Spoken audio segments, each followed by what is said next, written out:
talking about. Prayer. Surely by your grace I'm being turned to thee, O Allah, striving to be upright to him who originated the heavens and the earth, and I'm now the polytheist. Surely my prayer, my sacrifice, my life, my death is all for Allah, the Lord of the worlds. No associate as he in this I'm commanded, and I'm of those who submit. O Allah, thou art the king, there is no God but thee. Thou art my Lord, and I am thy servant. I've been greatly unjust to myself, and I confess my faults. So grant me protection against all my faults. For none grants protection against faults but thee. And guide me to the best of morals, for none guides to the best of morals but thee. And turn away from me the evil and indecent morals, for none turns away the evil and indecent morals but thee. And O Allah, make Muhammad successful, and make the true followers of Muhammad successful, as thou did make Abraham and the true followers of Abraham successful, for surely thou art praised and magnified. And O Allah, bless Muhammad and bless the true followers of Muhammad, as thou did bless Abraham and the true followers of Abraham, for surely thou art praised and magnified. Ameen. Ameen.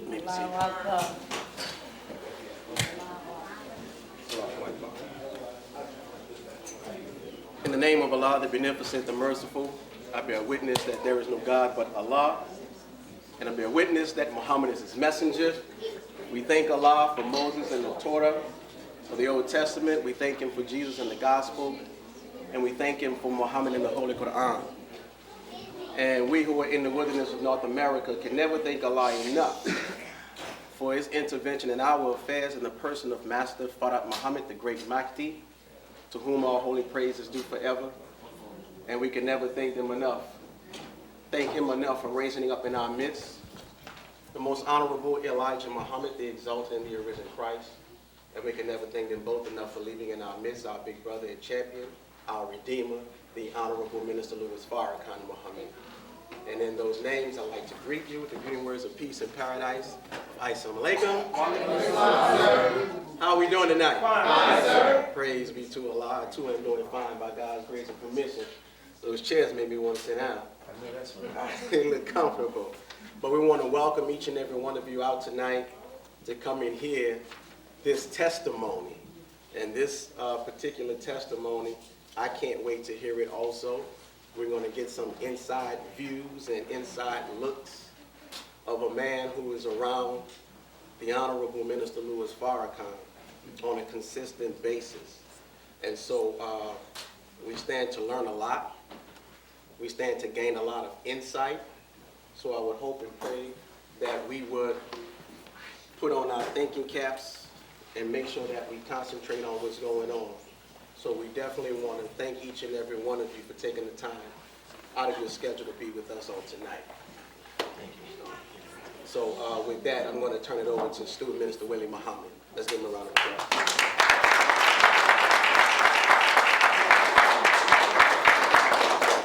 In the name of Allah who appeared to us in the person of Master Farad Muhammad, we thank Almighty God Allah for his coming. We thank Almighty God Allah for his raising up the most humble and honorable Elijah Muhammad, the exalted Christ. And we also thank Almighty God Allah for the honorable Minister Louis Farrakhan. And I personally, brothers and sisters, thank Almighty God Allah for each and every one of you all. And I greet you all with the greeting words of peace and paradise. Assalamu alaikum. Wa alaikum salam, sir. Just to get started, just to give a brief context of tonight, you know, as I was thinking about preparing for today, I thought about how some years ago that Allah put on my heart to try to collect stories or experiences that people had with the Honorable Minister Louis Farrakhan, and one day put it in a book so that people can see the love that this man has, the character, and just all of the greatness of the Honorable Minister Louis Farrakhan. And I began to start talking with people, and I only got a few emails where people told me stories where how the Honorable Minister Louis Farrakhan found out, one brother talked about how the minister found out he was in the process of buying a home. And he said when they went to the closing, they actually presented a check from the minister to take care of his closing costs, right? And it was those stories, but I didn't know a lot of people, so I couldn't keep gathering them. So that died down.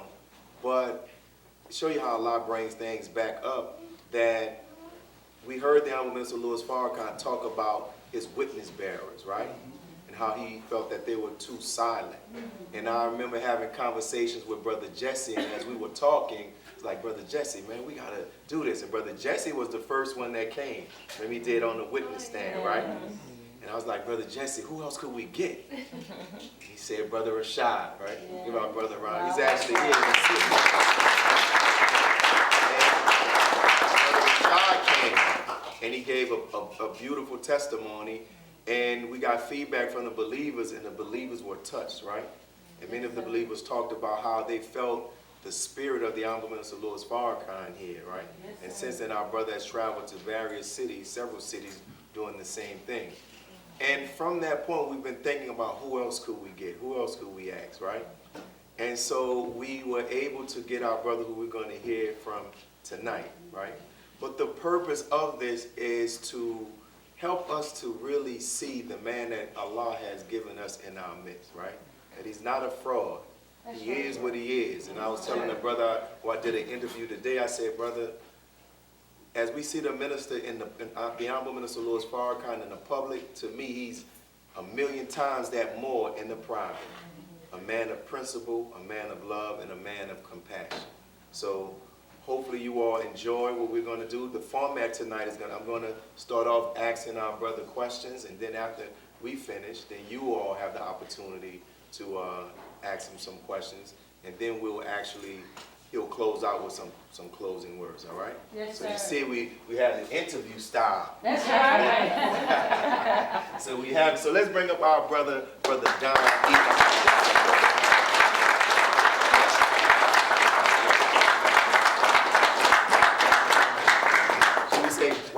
Welcome to Muhammad Mosque number 46 show.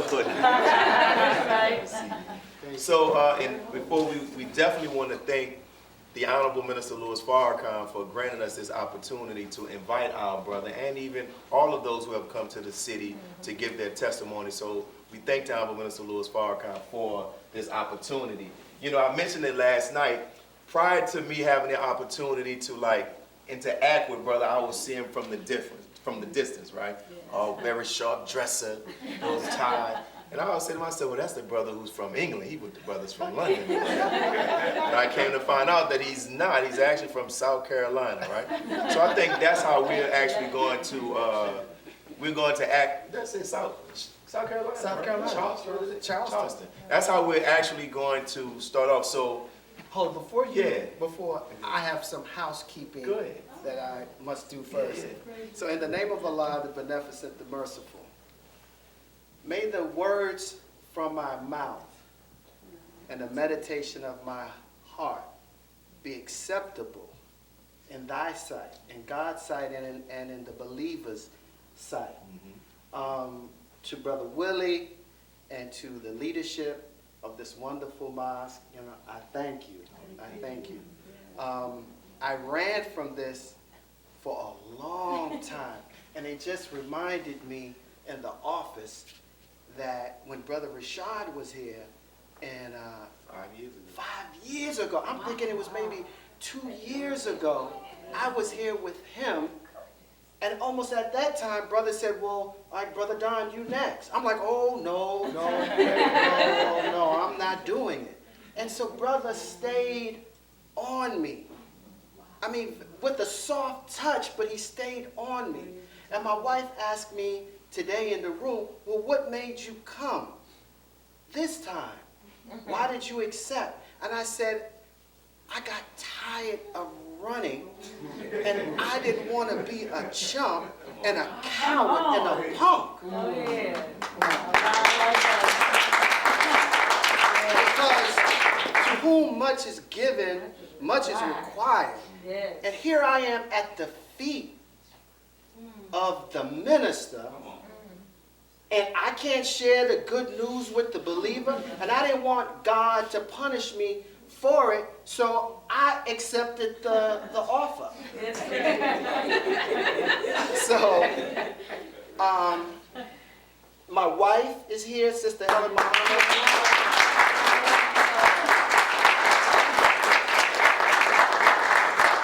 And before this is over with, please don't let me forget to tell you how we met and how we got married. Soldier, I got that. I got that.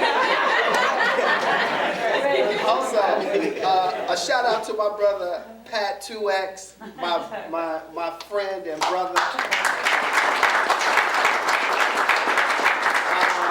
Also to my brother Rashad Muhammad. Brother, I'm partly responsible for Brother Rashad because Brother Rashad, as my former supervisor on the E-team, you know, before I would travel anywhere, I would have to call Rashad. Look, Brother Rashad, I want to come so-and-so.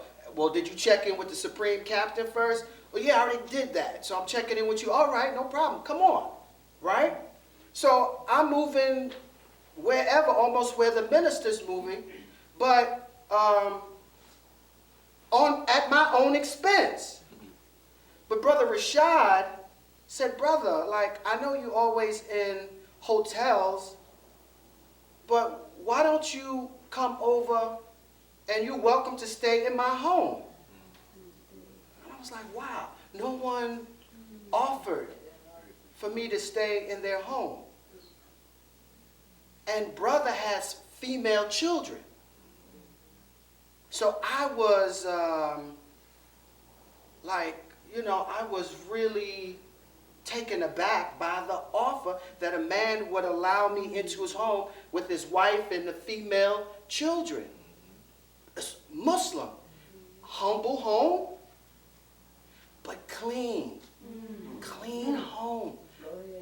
Beautiful Muslim family. And it was this experience that really made me want to get married. Ain't that something? Also, I'm honored that our Nation of Islam archivist is here, Brother Carlos. Brother Captain Jason, my friend and brother. But also, believers, what y'all have here is very special. It's very unique. Oftentimes, we don't know the uniqueness or the specialness of our mosque and the believers until it's gone, until something happens, or until you moved somewhere else. And you like, wow, this experience ain't like that experience. And having traveled with the minister to different mosques, you really have something special here and something special in brother. That's right. When we were recently in Monroe, we were at the airport, and the minister was greeting his different ministers present. And when he got to Brother Willie, he said, Brother Willie, I like the way that you think, brother. Come on, man. That's right. Ain't that something? Yes, sir. Yes, sir. Yes, sir. That's deep. The minister like the way that you think? Come on, man. Anyway. Hey, look, so I'm Brother Don Enoch Muhammad. I have a testimony. The testimony is mine. It belongs to me. It's very subjective. It ain't yours, it's mine. It's what I've witnessed. It's what I've come to understand. It's what I see. It's what I have observed. So this is a disclaimer. It don't belong. If you get in trouble, which you may, this is a public disclaimer that this belongs to me. This is my feeling. So, again, I'm Don Enoch. I, too, walk with God. And his name is Farrakhan. Let's get it on.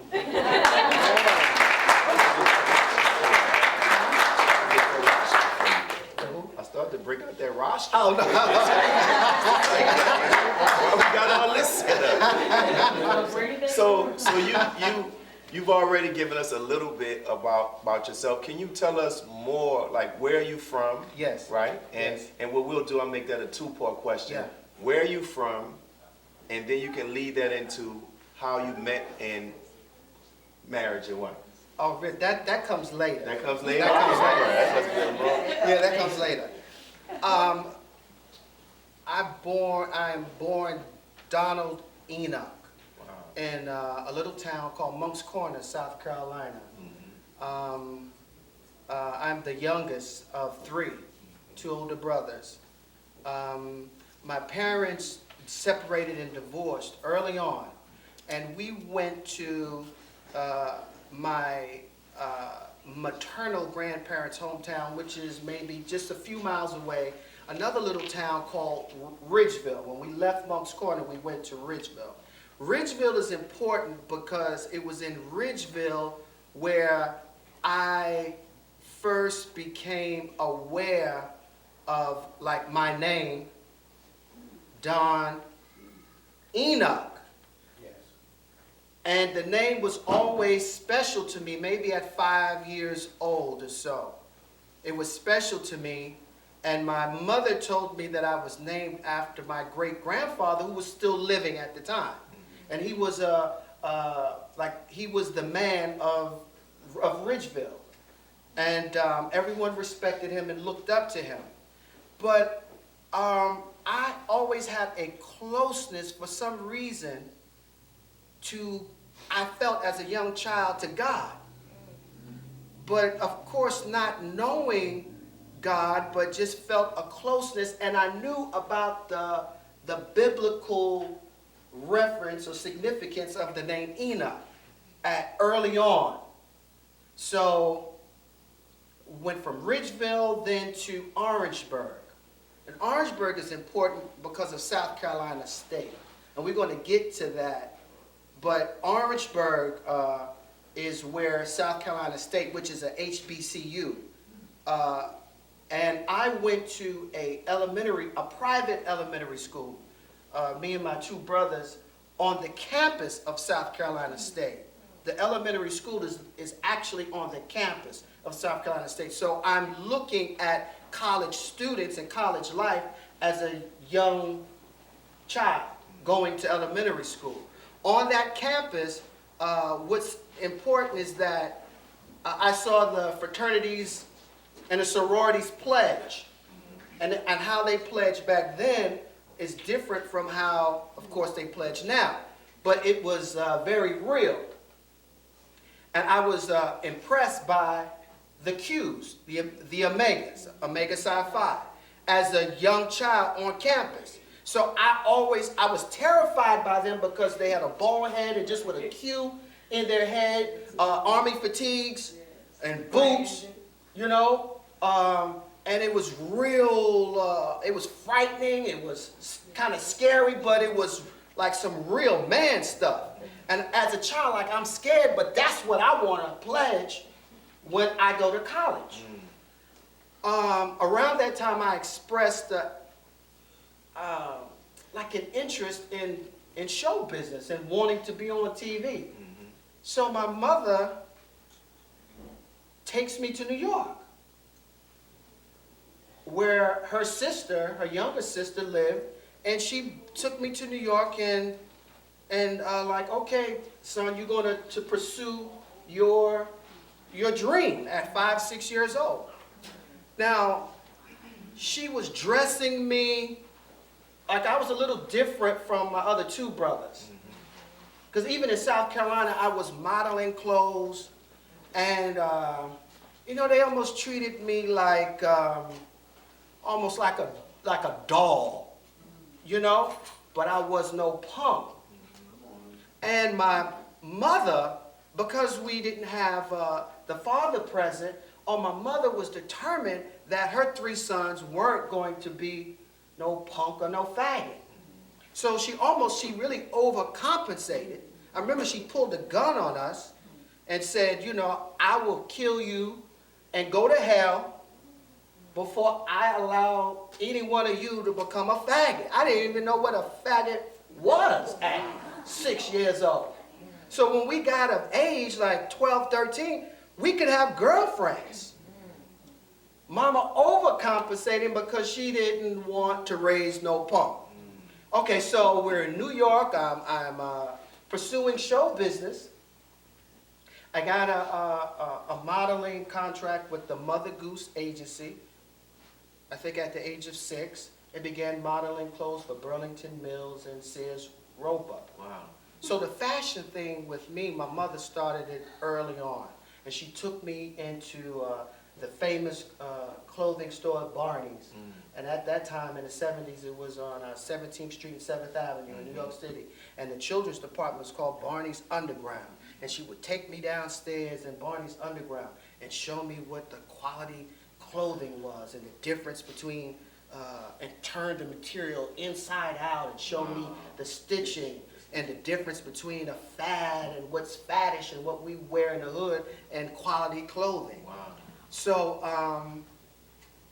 I ended up staying in New York and pursuing show business and did quite well, you know, from a lot of television commercials and to television series for NBC and a few movies and even I co-starring on Broadway in the Broadway musical. As So an- I was as an actor. actor, singer, dancer, and so I put my older brothers and through college. I was the sole supporter of my family from the age of 6 on up to college. Wow. So, but when college came, I wanted to go back to South Carolina State to go to that college and to be a Q. So we moved back to Orangeburg. Maybe my sophomore year, I began searching for like God. I grew up in the church, but I felt like the church wasn't I didn't understand how each church, and there were so many churches, each one of them being the way. So I wanted to know what was the right way. So I began going to different churches looking for the right way and looking for God. I met these brothers on the campus who also were from New York. I was the man in college. I was the man at South Carolina State, right? I had this little car, a Pinto. You was the man with that pen. I was the man with the Pinto. I had a custom paint job on the Pinto. I had spoke wheels. I had custom interior. I had a booming sound system before there was booming sound systems. And I was getting these cassette tapes from New York, because I was going to New York every summer. Every break, I would be in New York. So these guys from New York said, and I never really spoke to them. So they came up to me one day and said, you're Donnie. I'm like, yeah. They said, can we get a ride in town? Like, we'll give you some gas money. And I'm like, all right. So I think maybe 3 of them a ride in town. They had to go pay a gas bill. Somewhere along the way, they said, you know, Donnie, we see you on campus and you playing your music and everything. You got a lot of music. We got a lot of music. Why don't you come over to our house and we will exchange tape and music and we'll dub your music and you dub ours. I'm like, okay. They setting me up. I get to their house. On the wall, there's a picture of the Most Honorable Elijah Muhammad, a picture of Malcolm X, and a picture of the minister. And they asked me, one brother's from D.C. He's my friend to this very day. Hop is his name. His name is Robert Harper, but we call him Hop. So Hop said, and everybody from D.C. at that time was Shorty. Like, Shorty is the prefix to whatever your name. Yeah, almost same thing. Right. So it's like Shorty Donnie. So Shorty Donnie, you know who these men are? And I'm looking on the wall like, well, I don't know who that man is, Most Honorable Elijah Muhammad. But that's Malcolm X. They said, you don't know this man? I'm like, no. And Hop said, Shorty, Donnie's lunching. That means like, you know, like I'm a little slow. and they, right, so they laughed and they said, you know, that's Minister Farrakhan. I'm like, okay. So they said, Donnie, well, do you go to church? I said, like, yeah, I came up in the church. They said, okay.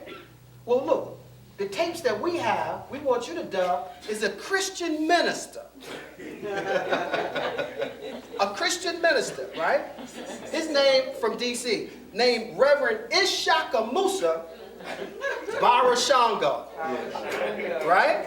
And Shaka Musa had like lectures that were called Will the Real Jesus Please Stand Up? And European Holidays of Mental Genocide, right? I mean, he was a wonderful teacher and preacher, a Christian theologian, he would call himself. But he said if I had to claim any religion, I would claim Islam. And he always referenced Minister Farrakhan in every lecture. And like my brother, my big brother, Minister Farrakhan says, in all of his lectures. And I'm like, oh, that's the man on the wall. So I went through all of the Ishaka Musa lecture series, maybe about 20 of them. So I was constantly going back. They were like, here, Shorty Donnie, here's another Shaka Musa. Here's another Shaka Musa. I went back, they said, oh, we're out. You've listened to it all. But take this Minister Farrakhan. Wow. And I went home and listened to this Minister Farrakhan. That was it. That was it. I was like, this is him. Wow. This is who I want to be with. And that's what they was waiting for. And they were like, okay, Donnie, now here's the other, you know, Minister Farrakhan. And they began to talk to me about the Nation of Islam. They had a study group on campus. And we started the study group. And it was Ray Muhammad was our first student minister that came down, and then Dr. Aline. So that was like 83. Yeah. So that was like how I found Islam, but I didn't register. I didn't register. How did that come about? What was that process? After college, now I would always go to the mosque, wherever city I was in. I'm hanging out, I'm a Q, got girlfriends, I got money, I got a brand new car. Yo, I'm the man. Like, why was I getting registered for? So, And you had all the tapes. yeah, I had all the music. So I'm hanging out so I go to New York, I come back to South Carolina. I'm back in Orangeburg. But now I'm married. Not to Sister Helen, but to the first wife. And we have a daughter. But I'm still hanging out with women, sisters, not registered, hanging out. Wherever we would party at, I'm telling the sisters that's with me, well, bring something suitable to wear because we're going to mosque on Sunday. Wow. So we're getting from the party 3, 4 o'clock in the morning, and I think I think mosque goes at 2 o'clock. Yeah. So there's a little time to sleep. But we're in the mosque in Columbia, Atlanta, you know. I'm in a suit. And they're in there still, they're party dresses. But I was there. But I wasn't registered. And I didn't get registered until the minister's son and nephew came to South Carolina State. Now I'm there in graduate school. I out of undergrad in graduate school, hanging out, but still going to the mosque in Columbia when the minister sends Abner and Aaron to South Carolina State.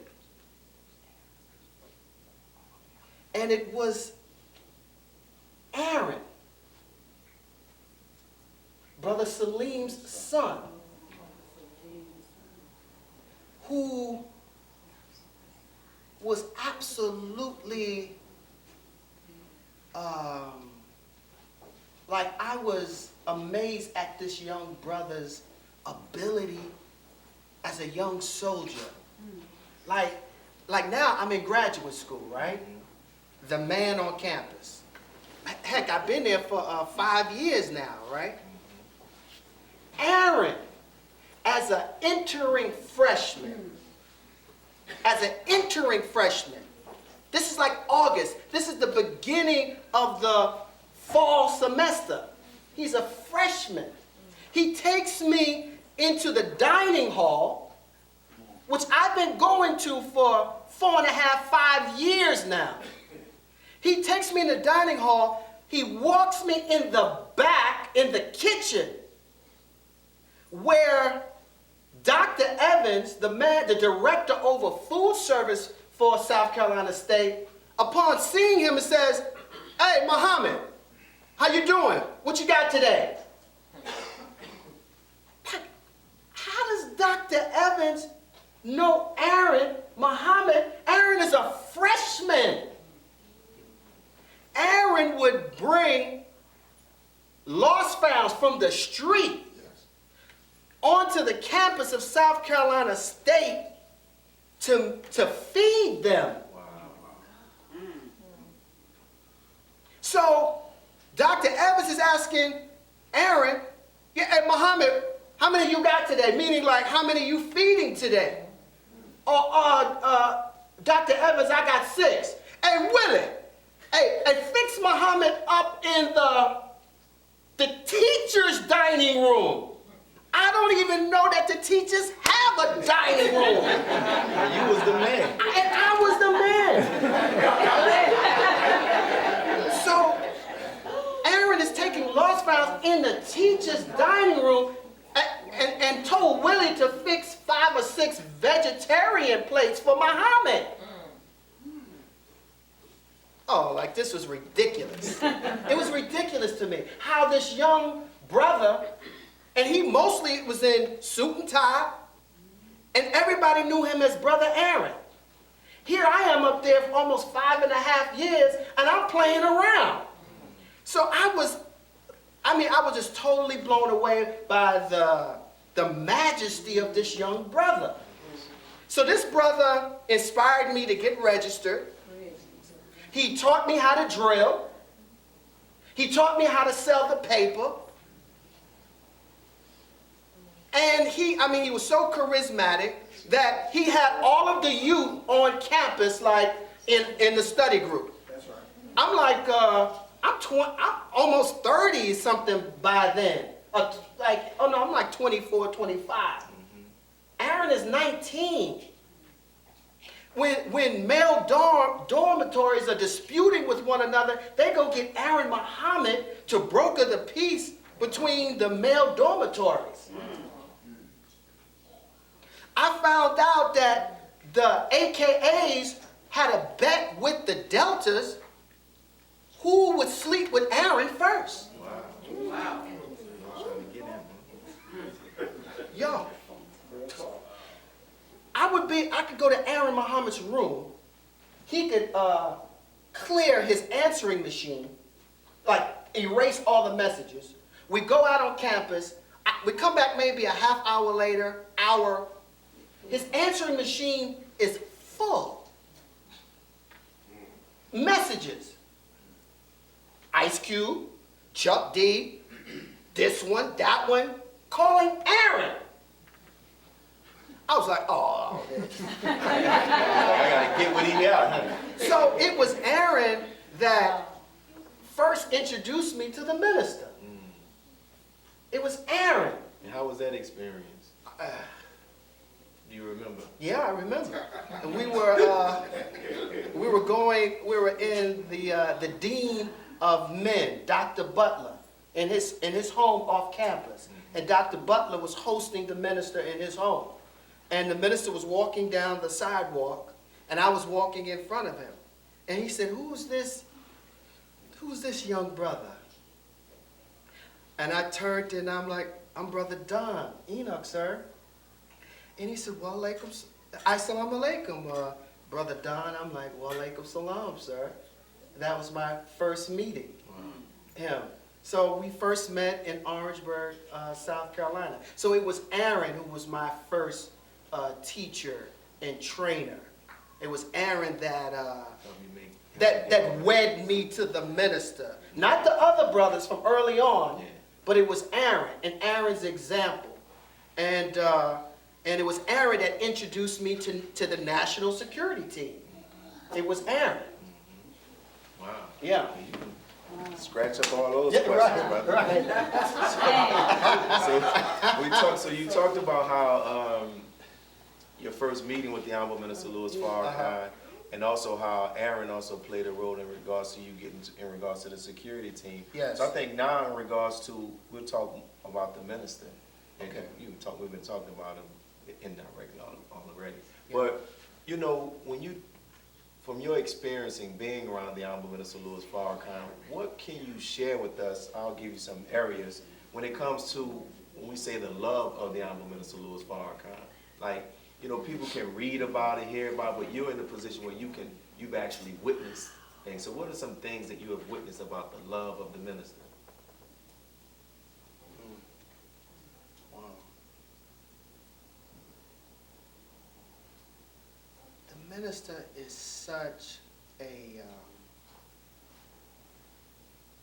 like the minister is an enigma. Enigma.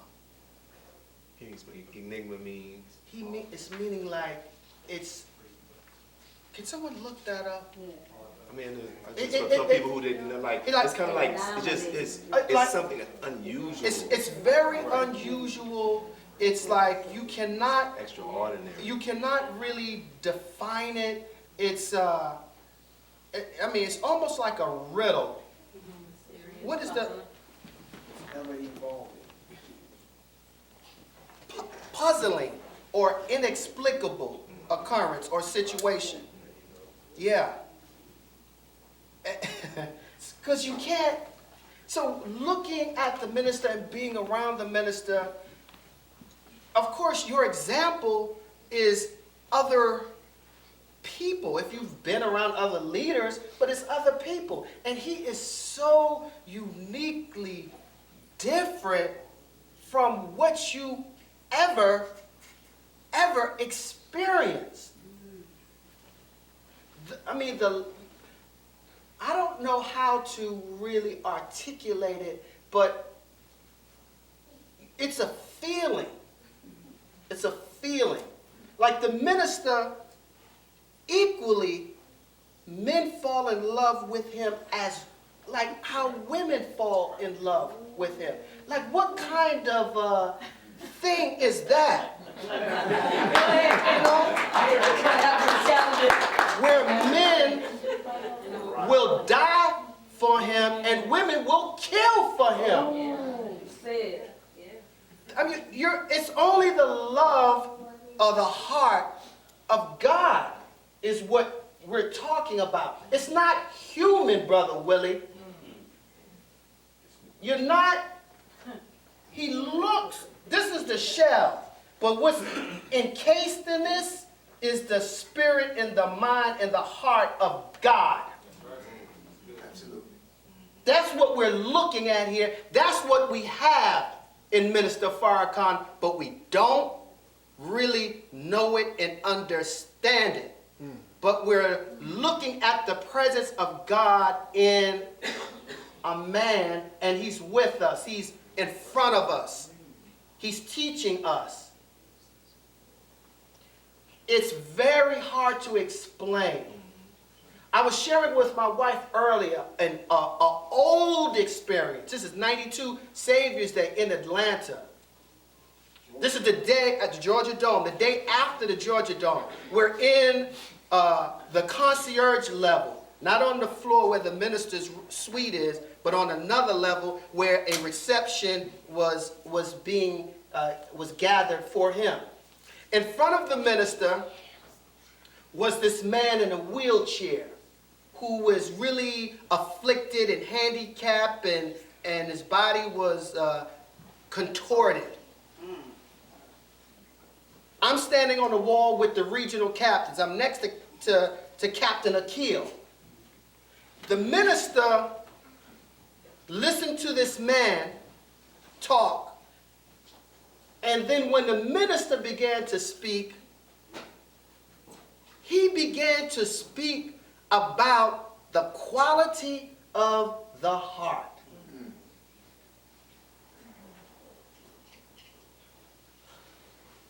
How we, who are seemingly normal in appearance,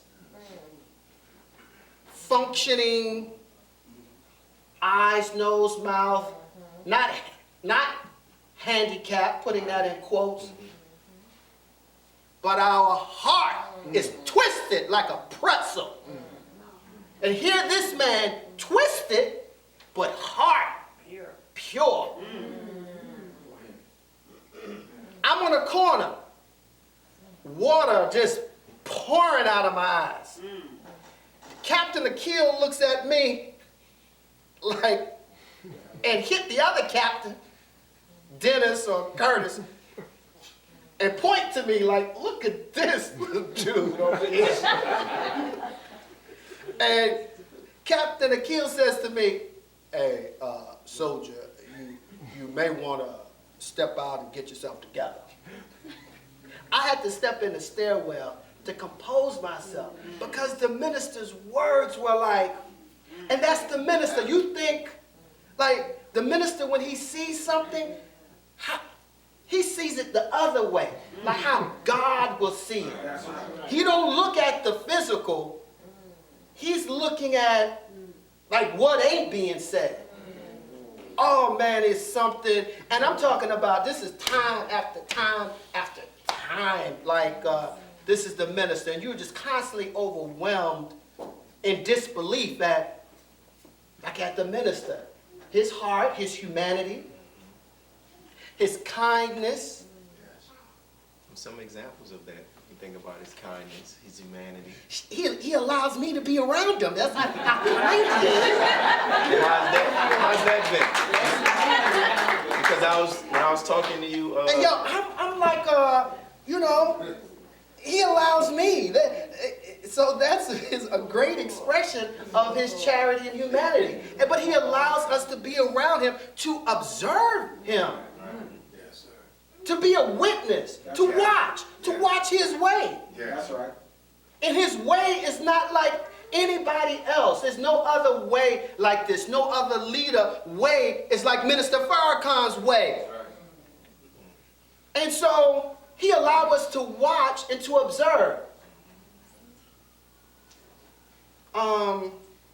Look, acts of kindness. Look, he pays people's children's tuition he's strangers who he just met. I was in the airport with him, and he was talking to this young man, and the young man was telling him he was in school or trying to get in school, but he was working at the airport. And the minister said, well, what is it that you want to study? And he told the minister. The minister says, well, if you write me, I have your first year tuition. Oh, wow. And I said, look, brother, write the minister. Because this is my number. You call me, But that's the minister's way. Yes, the sir. Minister, brother, Yes, sir. Believers, strangers, his enemies. Yes. Yes. Yes. His enemies. Yes. People who talk about him, his colleagues and people in the struggle, other leaders. Yes. Talk about him, dog him. Yes. But let them fall on hard times. Let them die. The minister buries them. Yes. Enemies. Yes. The love, and he ain't doing it to be seen. It's like, don't even tell nobody. You don't even know. We don't even know half the stuff. Only way you know is like you may have heard something. He ain't sharing this. His charity, what he's doing. But the minister he just don't believe in the teachings. Like, he isn't. Like, he makes that thing real. He's the manifestation of the teaching. It ain't no believer.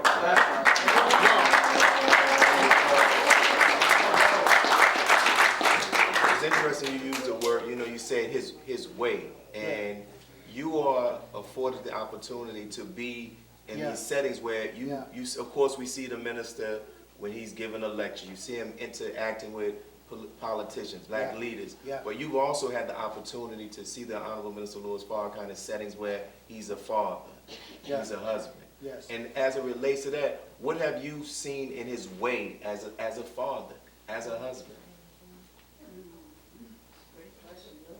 It is a great question.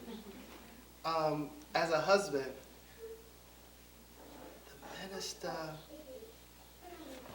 the minister is so meek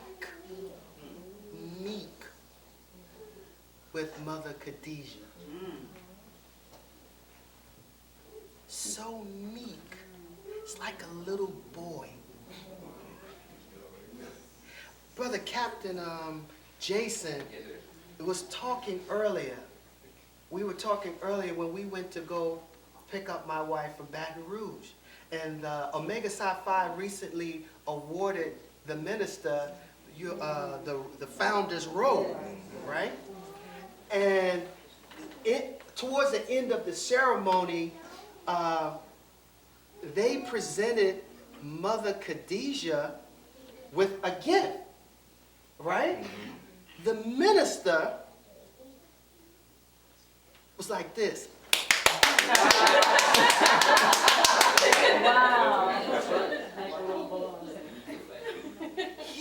Like Brother Jason said, that he was so happy, he was so gleeful like a child. Wow. And that's how the minister is, like with Mother Khadijah. I'm kind of bugged out by it, because I ain't like that with my wife. Like, I got some more work to do. And it makes me feel bad. Like, is this how I'm supposed to be? Like with my wife? So meek and humble? And that's how he is. And but it takes a special woman with a special heart to help make a God. Oh, Farrakhan wouldn't be the God that he is if he didn't have Mother Khadijah. No way. No way. Yeah, no way. No way. And and he was smart enough early on to marry this woman, Sister Betsy. And he did well. Beautiful woman. I'm talking about like a movie star good looking woman, and a heart of just gold. So he's very meek, very, around Mother Khadijah. As a father, like the children are now like grown, and they laugh a lot. Like the minister is, oh my God, y'all believers, oh my goodness. Boy, your minister is a jokester.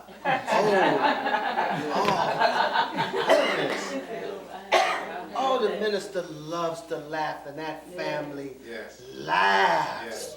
They laugh and they have a good time.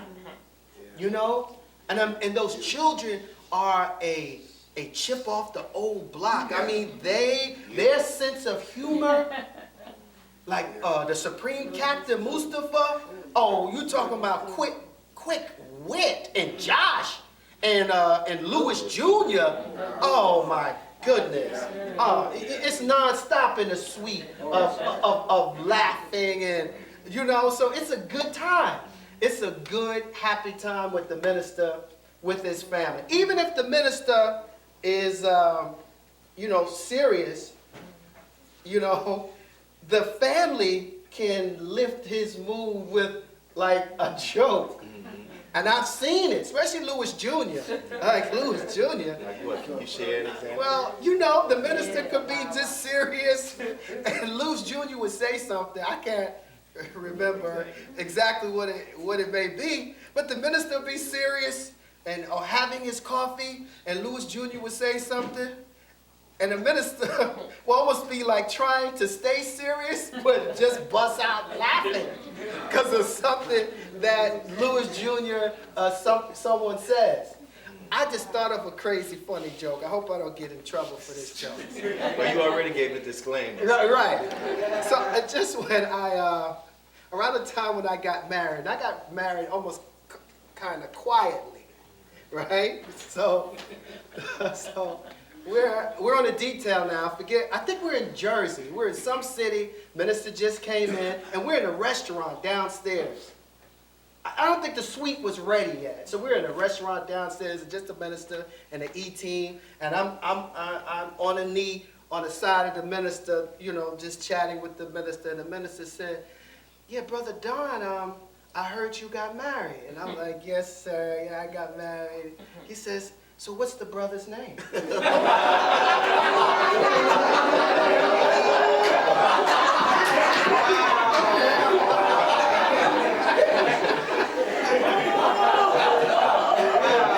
What did you do? I was on the floor. We all were on the floor. The whole E-team was on the knee. Like, the minister. We laughed. Oh my God, I think to my side was hurting. He laughed. He's like, "Oh, Brother Tom, forgive your minister." Oh, man. It was hilarious. Oh, another time. This is Savior's Day. I just remember from looking at Sister Helen. Okay, Savior's Day. I think we're in Detroit. This is the Monday. We're leaving the hotel. The bus is outside. Okay, so all of the believers are lined up who are still there, of course, to greet the minister, because they know the minister's about to come down. So the ministers come down, and he's greeting the believers, and as he's on his way out. So Sister Helen and Sister Captain LaShonda were standing together, like on the side. So, when it was time, like they walked over, and I said, and I whispered to the minister, like, "Brother Minister, this is my wife, Sister Helen." So he's like, "Oh, Sister Helen, oh, sister, how are you?" And they're shaking hands. Minister was in a wheelchair, and they're shaking hands. And he said, "Sister, I want to thank you for always allowing Brother Don to come, like he comes to wherever I am. Like, thank you, sister." And she was like, "Oh, Brother Minister, the pleasure is mine." The minister almost choked. Actually, that was Helen's joke. The minister almost fell out the chair. He was laughing. But he loves to laugh. He really, really loves to laugh. How do you, being that you're seeing the human side, right? And for some people, they can't balance both, right? So how that you're around the minister where you can see him laugh, you can see him joke, you can see whatever, but you still don't lose sight that this is God's servant in our midst. Lord have mercy.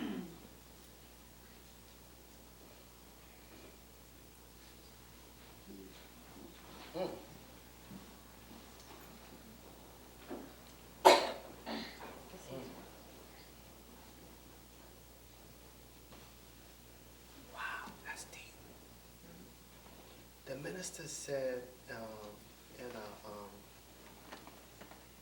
in a laborers meeting, it was a believers meeting. There's one in my office. I I'm had a- sitting, you know that. Oh, there we go, there we go.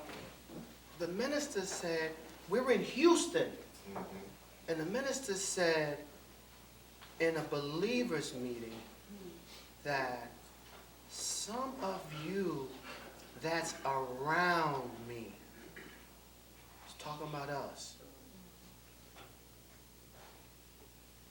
He says, you see my humanity, but you're blinded to my divinity. Wow. See, you know, God is man. And being a man, you know, you have the faculties and the production, the residual, all of that what a man has, right? And it's a challenge, Brother Willie, those of us who serve close to the minister, right? I want to say this, in Atlanta, I was on a detail, because I used to be at number 15. Left side. It's good. I used to be at mosque number 15 when Brother Jamil was the regional minister. And I was on Brother Jamil's security detail. I used to live with Brother Jamil in his home. Yes, sir. Brother Jabril came to town to teach. And I was on his security detail. Just Brother Jabril and I was taking him in one night after mosque meeting. We're in the Kroger supermarket, grocery store.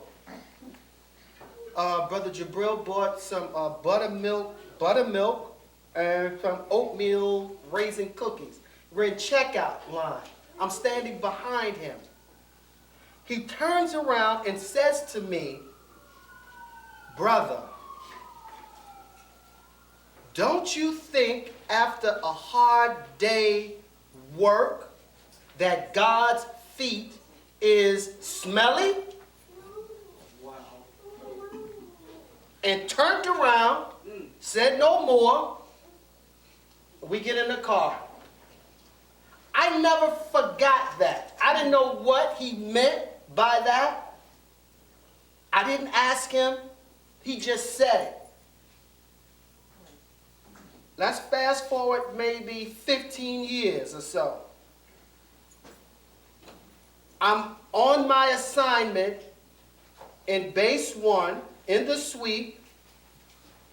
The minister comes in from teaching. When you say base one, you're talking about the suite where the minister is. Right. We call it Right. I just right. clarify. Base 1. That's when he's home away from home. He comes in, hard day work. I ask him, may I take his shoes off? And he's exhausted. Like, yes, son. I take the minister's shoes off, and at that point, what Brother Jabril says to me 15 years earlier comes back to me. Whoa. Like, God's feet could be smelly after a hard day's work. Like, everything is real. It's not no spooky stuff, man. That's right. But we really don't fully understand it. We don't understand it. We don't understand it because we work with and around the minister, human being, and Brother Rashad and I was talking about this the other day, that you get caught up in the work, in the movement, in the what we're doing for the minister. And you don't really, like, you can get lost in the work of it and not kind of remember or focus on, yo, this is the manifestation of God in our presence. And it's like almost human nature that once you're around something a lot, you're familiar with it, you kind of begin to mistreat it. You hear me, Sister Helen? You can kind of mistreat it because you get familiar with it. It's almost human nature. So you always have to remember when you're around the minister, like you can't get familiar and comfortable. And usually the E-team, the other brothers will keep each other sharp. Because I get in trouble. I've gotten in trouble. I get whipped more than anybody else on that team. Every good sibling shares good whipping stories, brothers. Oh, bro, I got plenty. I got all day. But go ahead and give us one. All day. And I get it. I get it. Were you the one with the water thing that we talked about? I think I could have been. You want to share what you remember? I get to chastise. I got so many of those. Okay. But this humanity, divinity thing is something very, like, we have to, like, really study that. We have to study it. Because look now, see, because if you're looking at the minister as something divine, and he is, but what about him? Right. Come on. What about brother next to him? Right. What about sister? Yes. Right. Like Brother Rashad says to me, he said, so if the black man and woman is God, how do you talk to God? How do you deal with God? You raise your voice? See, it's one thing to talk like, yeah, the minister, but what about how we treat one another? That's right. That's right. So how could I be in the suite faking it with the minister and treat brother in the back disrespectful? Right. Come on. That's right. Come on. How can we do that? That's not right. Especially those of us who serve close to the minister. You have to begin to take on his way. Yes, sir. He doesn't allow you to be around him just to be around him. You're around there taking notes so you can put in practice what you see. Go ahead. Teach. So, we have believers, we got to treat one another better. Yes, sir. One another better. And that's what really would make the minister smile. We know that we have crossed over from death to life when there's love For the for the brotherhood and the sisterhood. That's right. Yes, sir. And that's kind of like what I feel here at 46. To alive.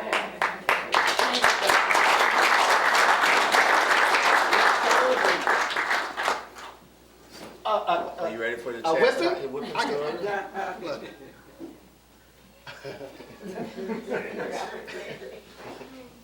And look. This is gonna be good. Oh, it's so many. It's so many. One of the last ones I got, because I kind of forget. I'm getting old. But, I work, I work for the minister.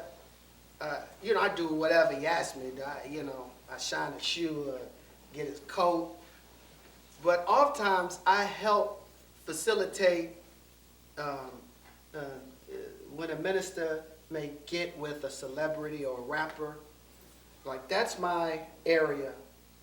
And so most of the rappers and entertainers you see the minister with, I'm somewhere in there, on his behalf, working and putting it together. So there was a phone call I was coordinating. I think it was Usher, and with the minister. And the minister agreed to speak with him. And we were in the palace when the minister agreed to speak with him. Now, the next day, we're on the road somewhere. And so when the minister agreed to speak with him, I immediately called Usher, or Usher's assistant, and said, yeah, the minister's going to speak with you, and let's do it tomorrow morning at 9 a.m. You know?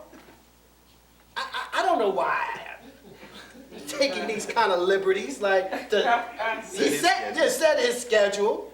So the next day, we're on the road. I don't know what city we're in. I'm in the security room with Josh, and so I'm telling Josh, like, okay, Josh, you know, like at 9, the minister has a call with Usher at 9, so like remind the minister, right? Okay, so now we're going to morning coffee. So we're in the suite with the minister. The minister's in a good mood. We're having morning coffee. You know, it's the whole team, you know, family, the Supreme is there, you know. So the minister says, okay, let me up. It's almost time where, you know, he had a morning appointment. Morning appointment, I think, may have been at like 9:30, 10 o'clock, something like that. So the minister said, okay, let me go get dressed, son. And so Josh says, brother minister. Josh said, Dad, okay. No, it's Josh that's coordinating. Okay, Dad, you need to get up, you know, from table. It's time, you got to get dressed. And remember, you got the 9 o'clock with Usher. So the minister was like, okay, yeah, Josh, I'm going to go. And when he said 9 o'clock, the minister's like, what? So I'm standing like over here, right? This is and the security room is like here. So when the minister spins and says, what? I'm trying to back up out of the suite like this and to get out of the way. Because that's when it hit me. Like, oh snap. Like, I set this thing and didn't check with Sister Kim to, you know, get the approval from the minister about the time. I mean, it hit me just like that second. Like, oh snap, how did I do that? So I'm out of the way. So the minister says, what? What phone call with Usher? So Josh immediately is like, where did he go? So Josh was like, that's what Don Enoch said. Wow. Brother Don. Oh, you know, yes, sir, brother minister. The minister. Brother, why would you set a phone call without checking with me first?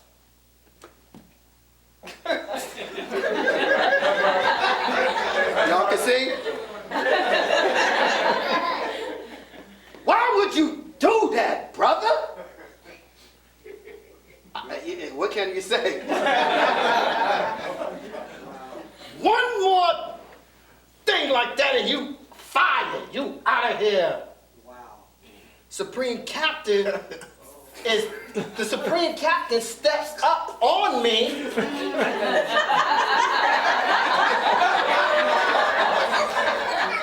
That's exactly the height thing. Right. And he's looking, checking to see how you're taking this upbraiding. How you taking this whipping. And he's just looking to see if there's any, you know? Wow. Because if it's any of that, and the whole like when he roars, oh, everybody, everything comes to a stop. It's a tension. And then you see that whole E-team turn on you. Like we were just laughing.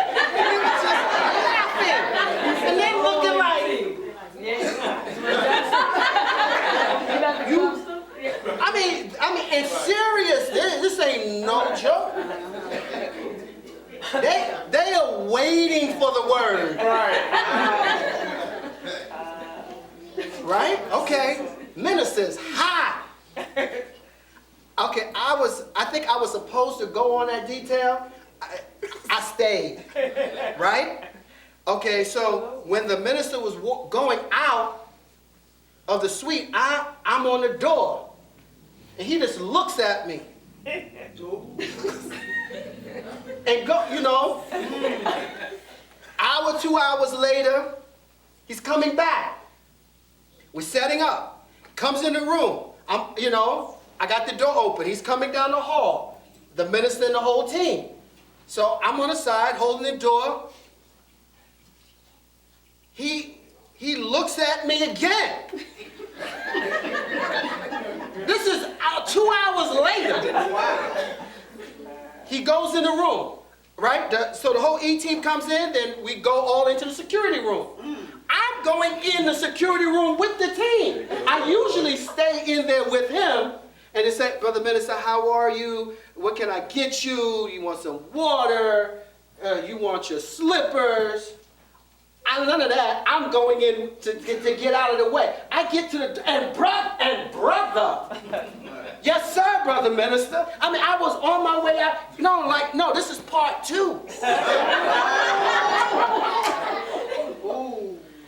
So I run to the minister sitting like over there, and brother, I spent around, ran to him, took a knee.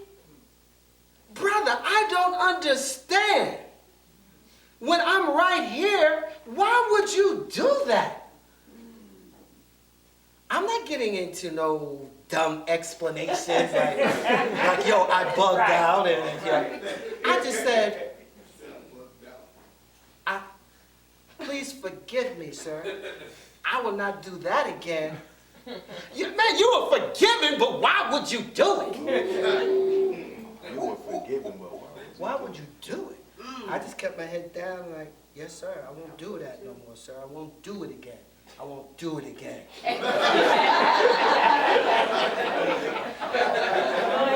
And he's like,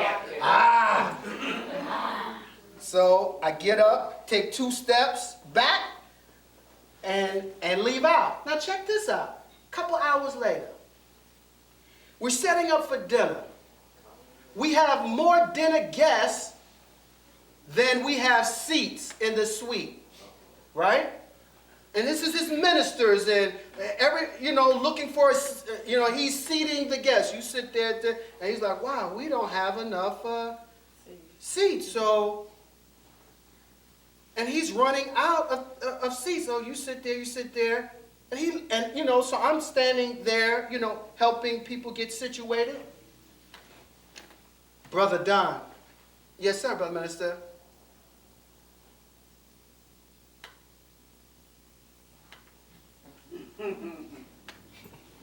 I said, me? He said, I'm asking you to sit.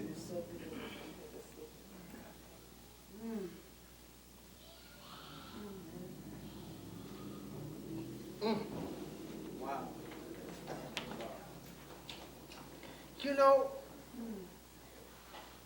Here he got his student ministers standing.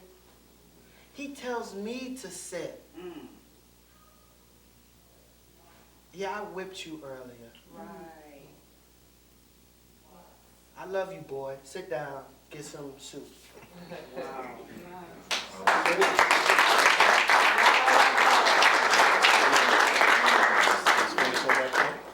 Yeah. But that's the heart, the minister is. It's hard, man. And that's one of the reasons why we want to have these type of settings. So, it's one thing for me to talk about it, but it's another thing for somebody who actually experienced it, right? Yeah. So you used the word enigma earlier. So you just imagine a person that is like myself or somebody, I'm talking about what I heard somebody say about an enigma. They're like, okay. Right. But for somebody who actually experienced this from this man, and we'll make a transition to about 3 more questions and we'll start opening up. Uh-huh. Like you mentioned that you also have been you know, when the minister is meeting with celebrities and things like that, and you play a role in assisting him to do so. And I just want to, if you can talk, there's a lot that we can't talk about, but I want two specifically. Let's start off with how you set up.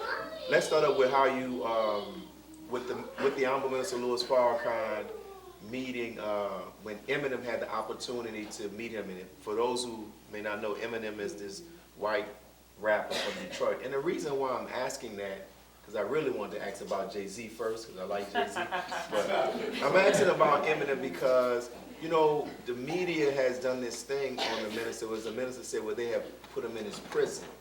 And now with the use of social media, the Twitter army, he's getting out of that prison.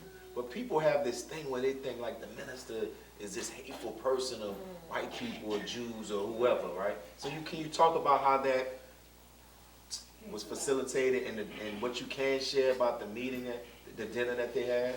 Eminem. Yeah. Yeah. First, you know, I worked for many years in the music business, always under a Muslim. Always under a Muslim. First was a Nation of Islam Muslim, and then the other Muslim was with Dr. York, Imam Isa, and that movement. Kedar Massenberg. Kedar Massenberg was the president. Erykah Badu. Right, Erykah Badu, Angie Stone, D'Angelo. Like Kedar was the father of neo soul, and so he started Chico DeBarge, Indy Irie, all of that movement. He was the father of, and he was the president of Motown Records. So he hired me at Motown Records, and I was an A&R. A&R stands for Artist and Repertoire. I'm the person who finds the new act, get them signed to the record label, and manage the recording process. Now, I did not know when I was in the music business that my sole purpose for being in the music business was to get this information on the music business to later help the minister in his music. Like, I didn't know that that's why I was there, but that's why God had put me there. Right? While in the music business, and I know quite a few people in the music business, like I'm known as Brother Don Muhammad. That's very important. I'm not Don Muhammad. I'm Brother Don Muhammad. See, the brother is my affiliation to the Nation of Islam. That's our brand, brother. It distinguishes me from all the other Muslims that's in the music business. I'm Brother Don Muhammad. They don't put brother in front of their names. On my door in Universal Records, it said B-R-O period Don. Everybody called me Brother Don. And I made sure that. I didn't allow them to call me Don Muhammad. No. It's Brother Don. Because that connects me to the minister. That's right. So, what relations I have, it's really because of the minister. It's because of him. The respect that I have in the music business is because of the minister. If I'm able to facilitate these meetings, it's not because of me, it's because they want to get with the minister. I'm just the conduit through which they get to the minister. It's the minister that Eminem wanted to get with. It wasn't Brother Don. I'm just making a phone call. His people just so happen to know me. That's important. They want to get with the minister. And young believers, all these rappers. Where's Sister Hadia? My little niece. Okay. We admire the celebrity. We all got our favorite rappers. Young brothers, young sisters, older sisters. Young sister over there. We all have our favorite celebrity. We emulate, as young believers in the Nation of Islam, we see them, want to be them, we want to rap, all of that. I can kind of understand it. But what I want to impress upon you, young brother, is that your favorite rapper wants to sit and talk with and be with your leader and teacher, the Honorable Minister Louis Farrakhan.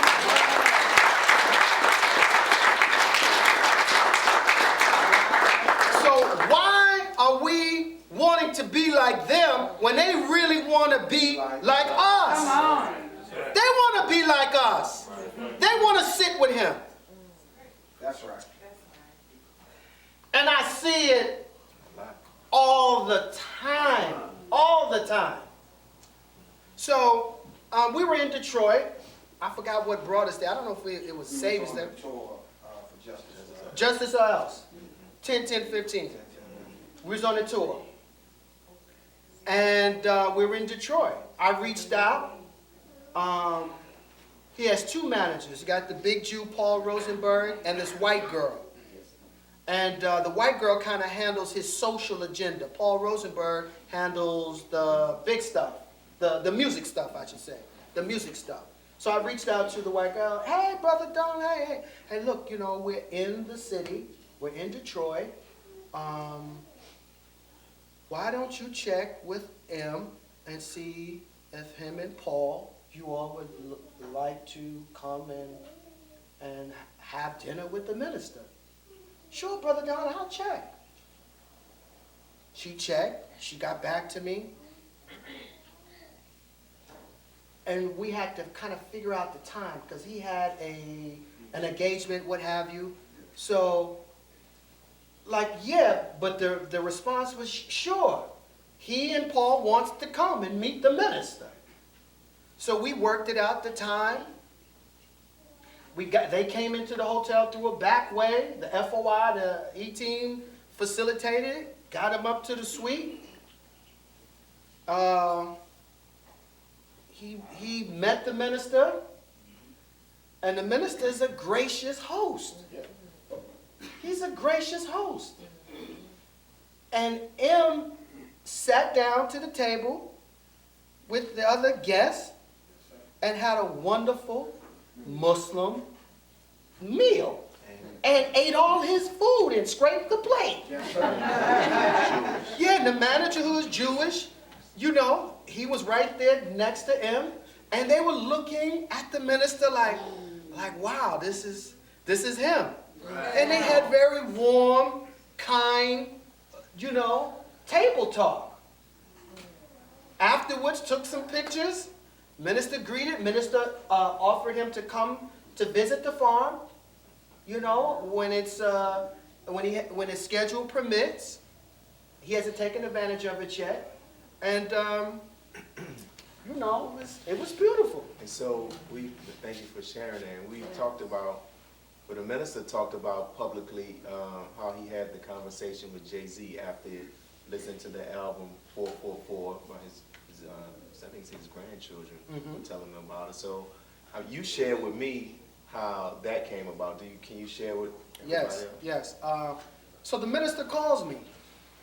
And you never get used to a phone call from the minister. Never, never, never, never. Never ever. Never ever. So, you know, sister, you know, it pops up base 1. And so, of course, it's Sister Kim. Assalamualaikum, Brother Don. Yes, ma'am. Hold for the minister. Like, oh, snap. Like, hell it. Like, what? Hey, turn that TV, you know. Yes, sir. Assalamualaikum, Brother Minister. Well, it's because you don't know why you're being called. What did you do? That's the first thing. Like, oh, Allah, like, what did I do? So you're waiting to hear his Walaikum Salam. However he gives that, it lets you know what the temperature of this call. Wow. You know, so you're waiting to, for that. And it's something that you don't ever get used to. We got it the other day. Sister Helen and I were in the movie theater, and the phone vibrate. I'm like, oh man, it's the office. Yes.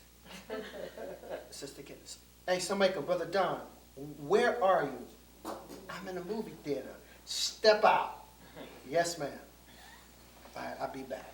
I go out theater. Time I get out, my phone is ringing again. Yes, ma'am. Brother Minister? Yes. He's on. Assalamu alaikum, Brother Minister. Wa alaikum salam. Brother, tell me, how did this thing come up? Because I was coordinating something for him. I said, and he said, brother, he said, and give it to me straight. Do not add or take away from it. I was like, oh, Lord. Let me go sit down. So immediately you just start stammering. Well, Brother Minister went like this. And I got through it, like I wasn't in trouble, but I was coordinating something, and he wanted to know, like, how it came about. It's not the Jay-Z thing, this is something else. Yeah, and he just wanted to know. So I explained it to him. He said, okay, all right. And you can tell, like, his whole disposition, like, it lightened. And then we kind of got to normal, like, talk. But, it's something on the phone. You don't ever get used to it. It's always oh, snap, like, what, And Helen is like, what, oh, you gotta, let's do it. Oh, let's sit down. It's something. And look, so I get a call, and he's like, Brother Don. So he's upbeat. So I'm smiling. Yes, sir, Brother Minister. And you can tell he's smiling and he's in a good mood. So he says, brother, I was listening to Jay-Z's new record, 444. And so he was just talking about the record. And he said, he was, giving commentary about the record. And then he said, Brother Don, I want to speak with brother. Right? So now, this is kind of tough, Jay-Z. It's kind of tough. Little context is that about 3 or 4 years earlier, where I'm at an event with Jay Electronica in Brooklyn. It's called the Brooklyn Bodega. It's an annual summer event. Our brother Jay Electronica is performing. And Jay-Z is performing, like Jay-Z is one of his special guests to come out on his on Jay Electronica's set. Okay, so I'm in the trailer with Jay-Z, and I reintroduced myself to brother. And said, brother, I work for the Honorable Minister Louis Farrakhan. And the minister speaks so affectionately about you, like our father would do a son. And I said, would you be open to, like, meeting with the minister, offline, wherever at your discretion? So he paused and said, he said, when it's time, like, it will happen. And that wasn't the response I wanted. Yeah. But I was like, okay, all right. And then he said, his son is one of my best friends. And I said, the Supreme Captain, Brother Mustafa. He said, yes. And I said, yes, sir. And I left it like that. Okay, now, let's fast forward. I'm on a call with the minister. It's 3-4 years later. Now, the minister is asking. He never asked before. He didn't ask me that time. The minister didn't say, Don, I want to meet with Jay-Z, and that's why. I was doing that on my own. So I'm thinking about what happened before when I spoke to Jay-Z. Now, I know Jay-Z's cousin, who was one of the founding members of Rockefeller, Beehive. He and I talk frequently. Matter of fact, when the minister was on the Breakfast Club, Beehive reached out to Charlemagne to say, look, I want to connect me with the minister. And Charlemagne said, I'm going to connect you with Brother Don. And we began a rapport. So when the minister asked, silly me, dumb me, I was like, Brother Minister, I'm making excuses. Brother Minister, you may, like if you, whatever you want to say to him, and like if you record it, I may be able to get the tape to him. Right, see your face, sister? Right, that's what I got from the minister on the phone. Because the minister didn't say anything. And I'm sure the minister looked at the phone like, what? What is this fool saying? And I immediately picked up on it and said, yes, sir. I'm getting right on it, sir. Then he said, okay, yes, sir. Thank you. Thank you. Assalamu alaikum. Like he was waiting for my brain to kick in. Like he knew, like I bugged out for a moment. And like, okay, I'm going to wait. I'm waiting. Wait. Oh, okay, you got it? Like, oh, yes, sir. Yes, sir. Okay, assalamu alaikum. I immediately called Beehive. Yo, B. The minister just listened to 444 and he wants to speak to your cousin. Beehive said, stand by. Beehive calls me back and says,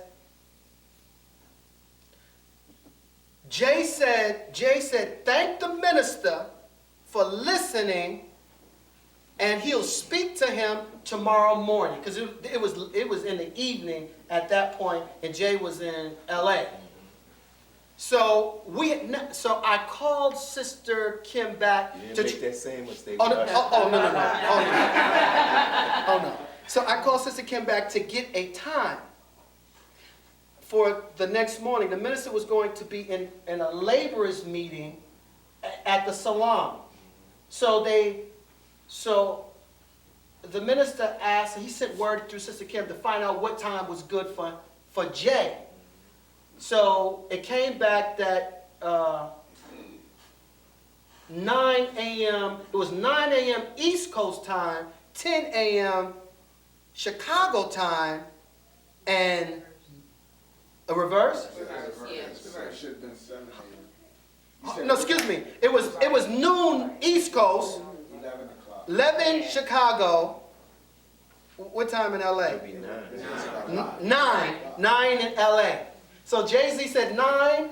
It was 12 for me, 11 for Chicago. Right? So that's what we had coordinated for the next morning. Next morning at 11:30, I'm getting my stuff in order to make this phone call. Because they're going to call, Jay was going to call me. I'm calling Sister Kim. She's giving the minister the phone. Oh, let me say this. See, it happened this time because he asked for it. And what he asked for, God gives him. It goes back to what the Jay-Z stated. And I told the minister what Jay-Z had said later. And he said, brother, that's a very wise statement. Wow.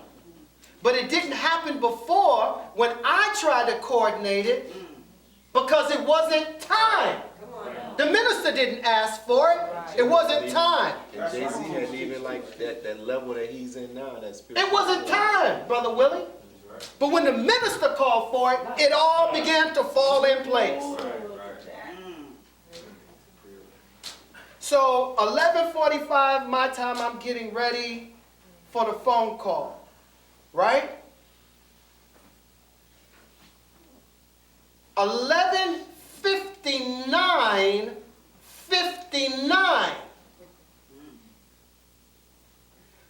I'm looking at the countdown from 11:45 a.m. to noon. When my phone got to 59 seconds, when the thing turned 12, my phone was vibrating. Wow. From brother Jay-Z.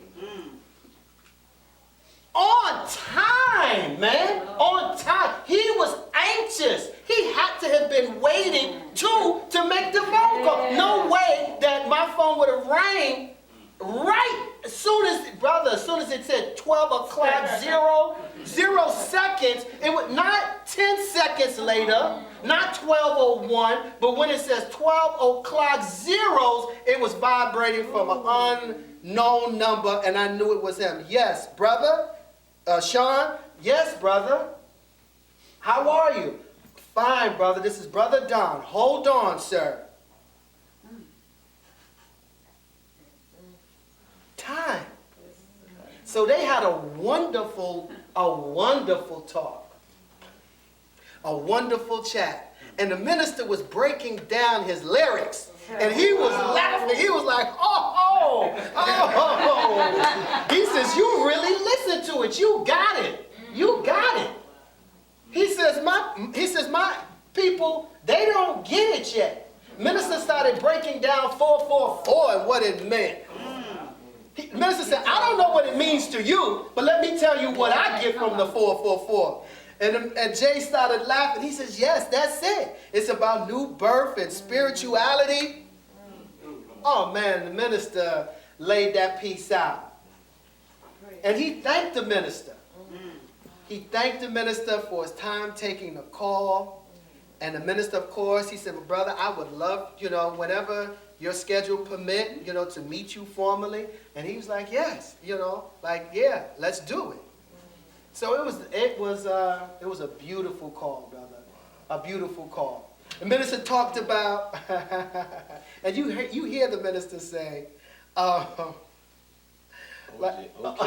Yeah. No, right. What I don't forget how the line go, Sister Helen. We always saying it at home.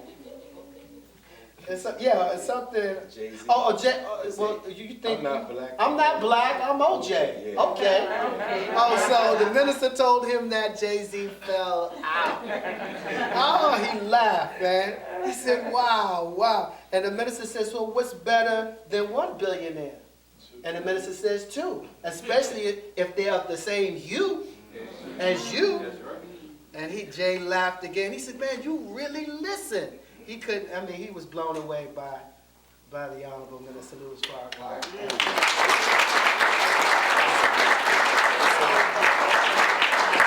There's so much we can ask you, but we're gonna keep it to myself. No, there's something. Yeah, we got to get to sister. Oh, no, that's about to open up for the questions. No, I want to tell you about it. Yeah, you know the sister's not going to let me forget you.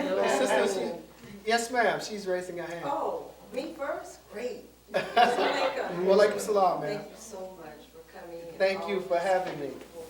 I want to know your very first experience of actually bearing witness of the majesty of the minister. You know how, like, Brother Terrence was with him and there was some kind of storm and the minister said, don't worry about this, but trees were hitting on the ground. And I've actually saw something myself, but I want to hear when you first saw it. My mind goes to, I forget what city we were in, but it was like a hurricane alert. It was a hurricane alert, and it was something terrible outside. And we were up in the hotel, like St. Louis, yeah. and they called for an evacuation, like for us to evacuate the hotel. And the minister was, I think we could have been at dinner.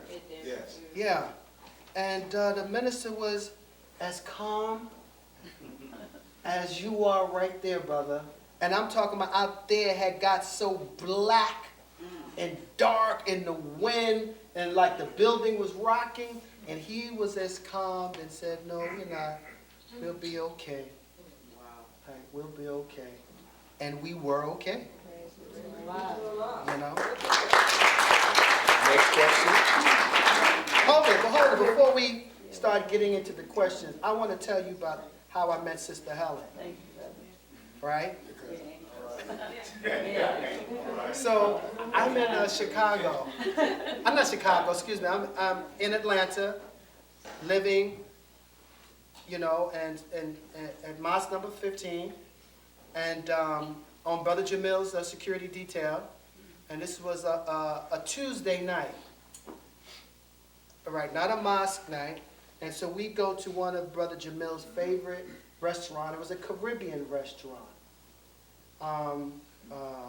Like downtown Atlanta. And I think it was called the Caribbean Restaurant.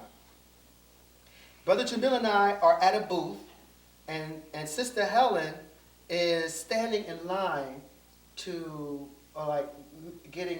making an order for a takeout. So she's standing right by our table. So Brother Jamil strikes up a conversation with Sister. And he asks, like, where is she from? And she says, Philadelphia. And so Brother Jamil, he was the student minister in Philadelphia. So he's like, Philadelphia? Like where? I'm from Philly. Then she said, well, I'm not really from Philly. I'm from a little town outside of Philadelphia. You never heard of it. It's called Norristown. And I said, I know exactly Norristown. I've been there twice. I used to date a girl from Norristown. She was Miss South Carolina State. And I said, her name was Lois Corley. Do you know her? She says, she was my best friend in high school.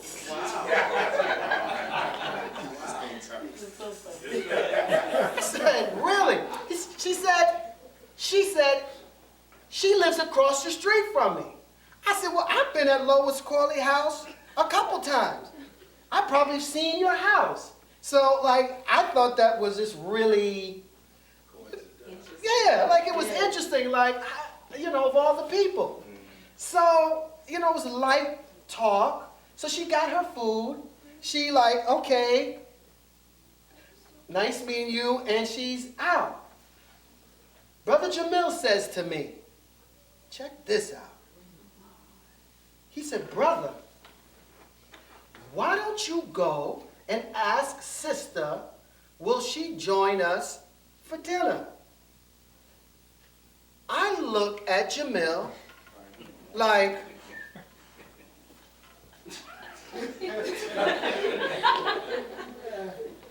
let me tell you my look and the reason.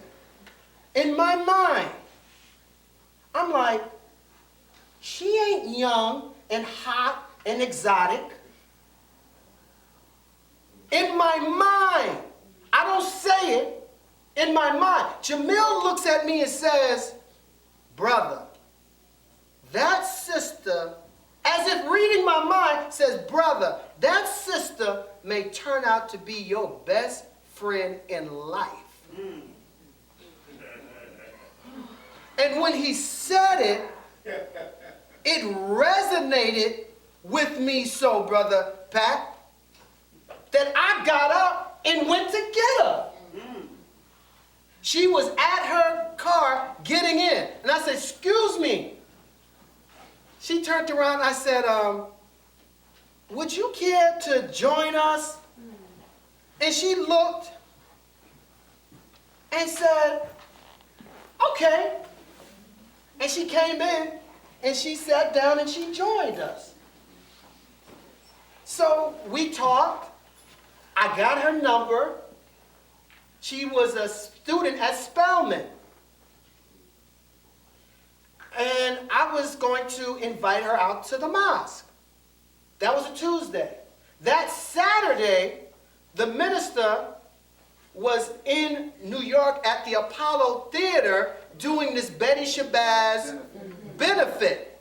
And we pulled it down via satellite at this church in Atlanta. I had called Sister and invited her, and she said that she would come out. She came out. The next day, Sunday, I called Sister again, invited her to come to the mosque meeting. 19 Ashby Street, Brother Carlos. And she came. Not only did she come, but she accepted the teachings that day. Oh, wow.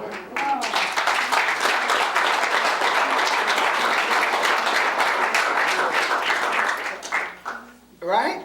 So I was like, no way, like, oh no, like not the first time I accepted the teaching. Oh, she just wants me. Because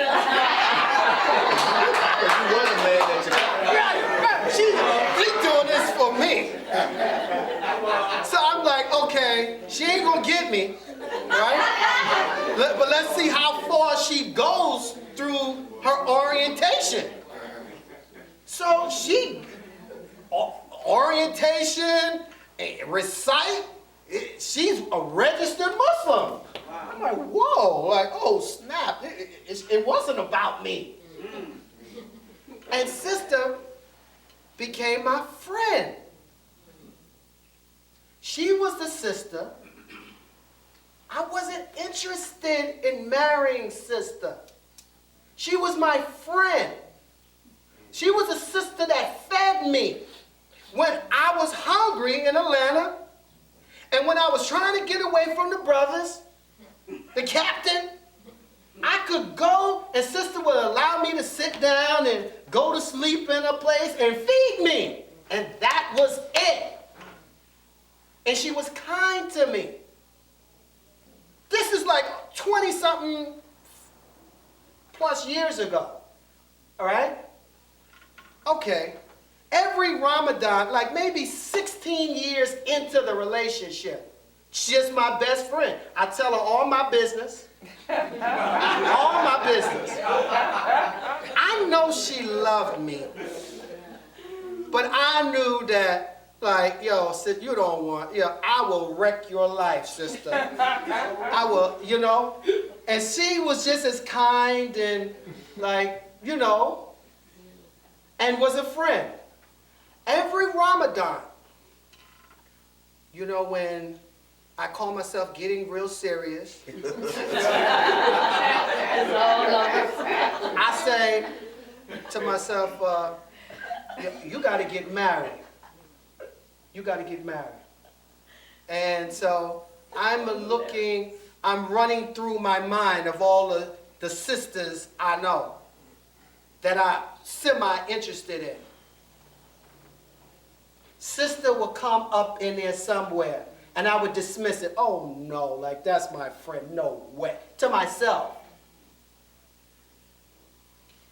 This is like 3-4 Ramadans in a row. So like maybe the 4th Ramadan, it says, a conversation with myself, well, who's the sweetest woman you know? Immediately, she was at the top of the list. I still resisted it. Right? She ain't young and hot. Then it says to me, I thought you was deeper than that. Oh, you're Enoch and you walking with God? You're thinking like a savage. You're thinking low. How come you don't reflect the thinking of God? Ain't God teaching you better than this?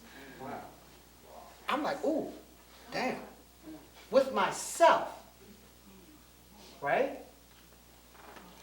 Yeah, by the next Ramadan came around, I am like, oh, well, I'm going to do this with Sister, but I ain't telling her. So sister tells me, like, I'm moving out of Atlanta. I'm moving back to Philly. Because, you know, I'm just tired of, I need a change. I'm like, okay, and I want you to help me move. Okay, no problem. She tells me that I think, like, and my lease is up. Okay, so I think it was like in August of that year. So as we getting closer to it, she's like, remember, you're helping me move. Okay, all right. I drive to Atlanta, she has the big rental truck, she's moving out of a place, and now so she thinks we're driving to Atlanta. No, we're driving to Philadelphia. We stop in South Carolina at my place, right? Where she's been many times because the whole family knows her. I know her family. Her family knows me because any big thing that's going on in our lives, we're there. She's my friend. We stop South Carolina. The next morning, she think, okay, we're going to be on our way to Philly. We go to I got something to do at the courthouse. I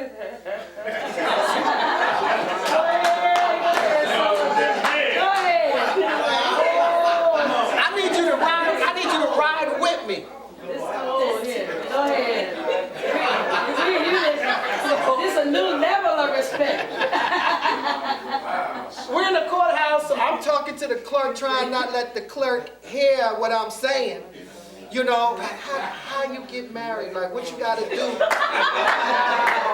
While she's sitting back there, so I get the paper, you know, okay, you gotta fill this out, let's fill this out.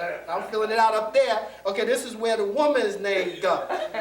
So I take it and then give it to her. And she's like, well, what is this? And she, oh. Like, what? And I'm like, don't make a big thing out of it. Just sign it.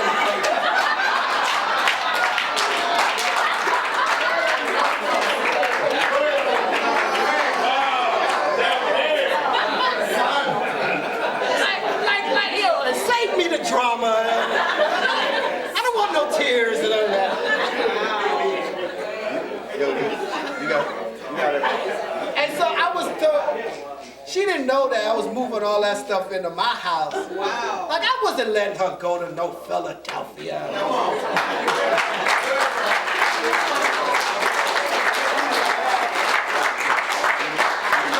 Hold on, I ain't finished.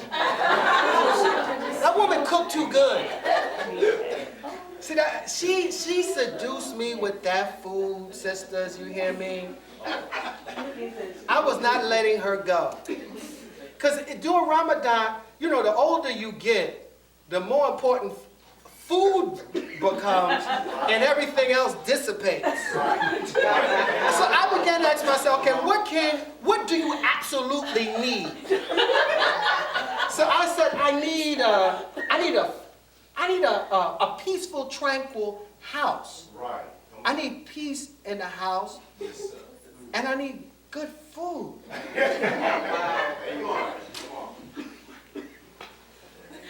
So it became, she was the most sweetest, the most peaceful sister.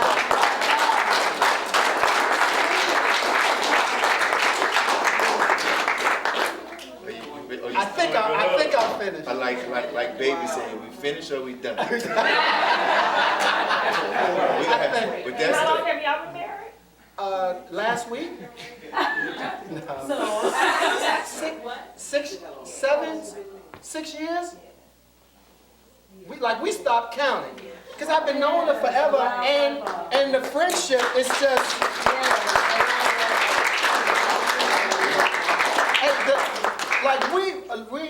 We are friends. And the most consistent thing in our house is laughter. We constantly laugh. Wow. She constantly clowned me. I constantly clown her, and we laugh. And the life is easy when you're laughing. And it's not heavy. It's not heavy. She allows me to be me. She corrects me, but she corrects so softly that I have to auto-correct. I have to self-correct because of the soft correction. Like, I'm not a complete fool, an idiot. So I self-correct. Yeah. So I'm learning a lot. I'm learning a lot being married this time. And you got a lot of our single boys gonna be waiting for Ramadan, bro. Ramadan is serious. Waiting for Ramadan. Ramadan is serious. It's serious. They checking their cell phone right now. When that moon show? Serious. Yes. You know, and the minister asked me, so maybe about a year or so in, he said, so brother, how is the married life? And I said, brother minister, it's peaceful. He said, yes. That's it. That's it, brother. Peaceful. All right, we're ready for the next one. That was awesome.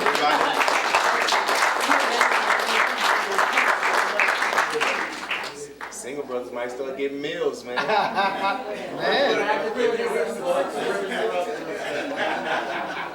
Any questions? Any questions? Hold. Before Rashad, sister, like, when she makes the meal, I still take pictures of it. Wow. And I send it to the brothers. And I kind of feel bad because I feel like I'm bragging. And I don't want to feel like I'm bragging, but I'm so proud of the presentation. And she puts a lot of love in it. So I'm taking the pictures of it like, wow, look at this.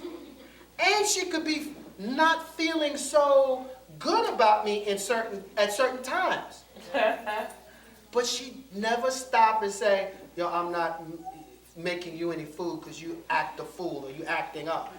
She always feed her husband.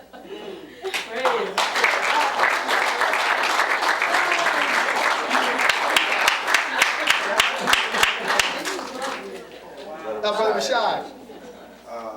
A question that comes to mind is the minister and his music. Ooh.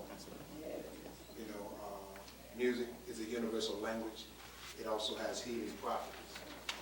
And when you come into the music project, to his ministry in music, could you share with the believers what you've learned of his expression based on his gift that he's given back to you? Oh boy. That's a whole another hour. The minister and his music. No, that's a series of lectures. The minister, I mean, the music further bears witness to his godhood. The minister was as a young boy, the minister was, what do they call those children? Prodigy. A prodigy on the violin. The minister's mother gave him the violin and Brother Alvin the piano. And at first the minister didn't like the violin. And he said that, because he didn't think it was cool.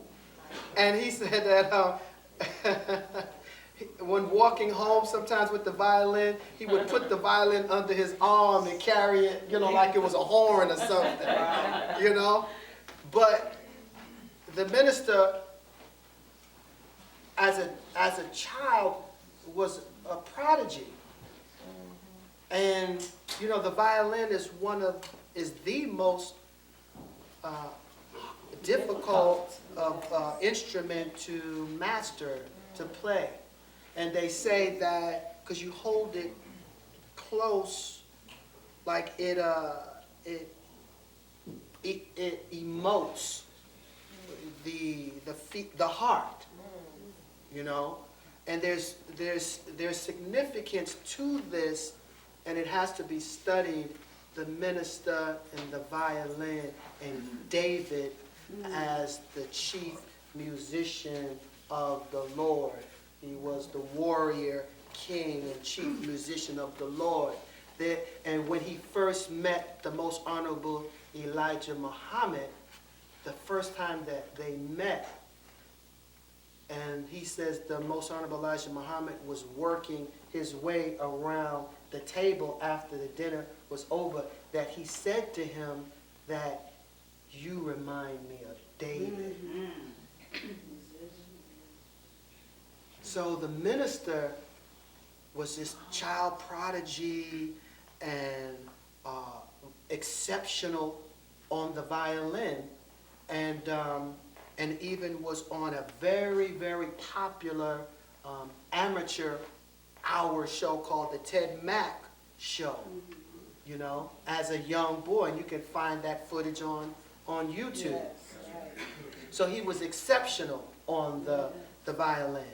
And as he got older, the minister, you know, became quite the calypso star and was really on his way to becoming like a Harry Belafonte and bigger. He was on his way when now in the mosque, you know, the instruction was given for for all the musicians to leave music. But the instruction really wasn't for everybody. Take this break, let us switch this. Okay, wait, switch So it. we're gonna pick up where the minister.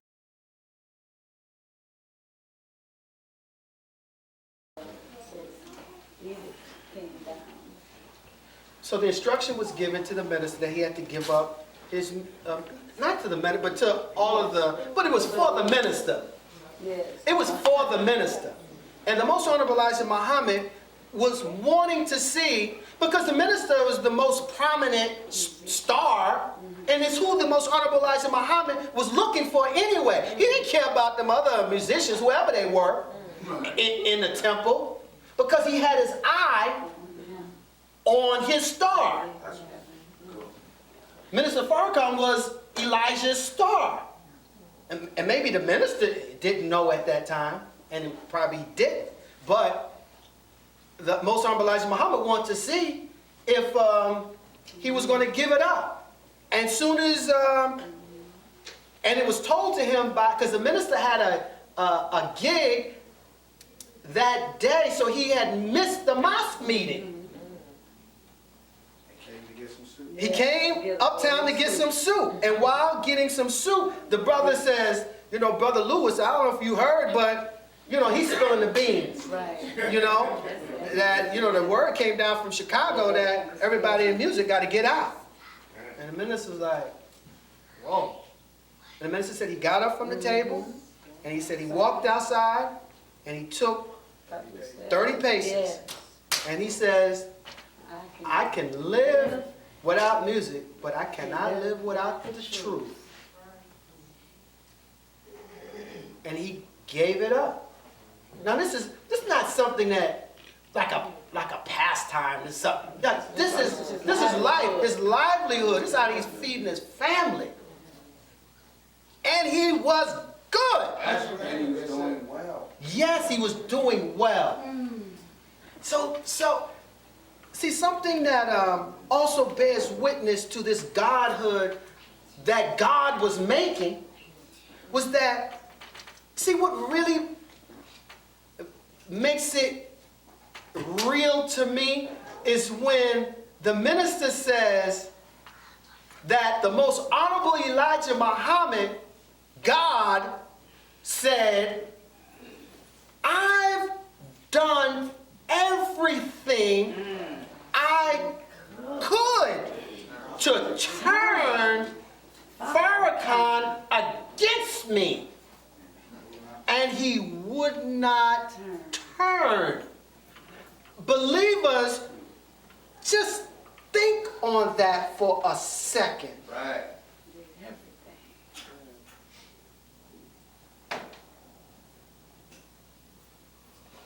We're talking about the most honorable Elijah Muhammad. We're talking about God. not Allah, but we're talking about God, said that he did everything that he knew. What God knows?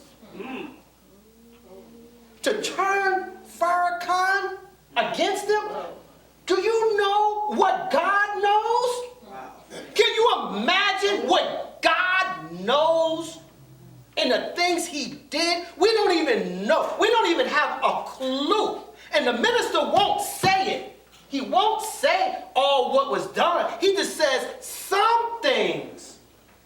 We don't know. We really don't know all the pain that Minister Farrakhan has gone through. The pain of rejection. Of rejection. To be rejected. Go ahead. By the believer, by your colleagues, by Negro leaders. Go ahead. The pain of rejection. When all you want to do is serve your master. Go ahead. That's a painful thing. The pain of the sacrifice where you've given everything that you have, everything that you know. You have died as Lewis Walcott. You have died.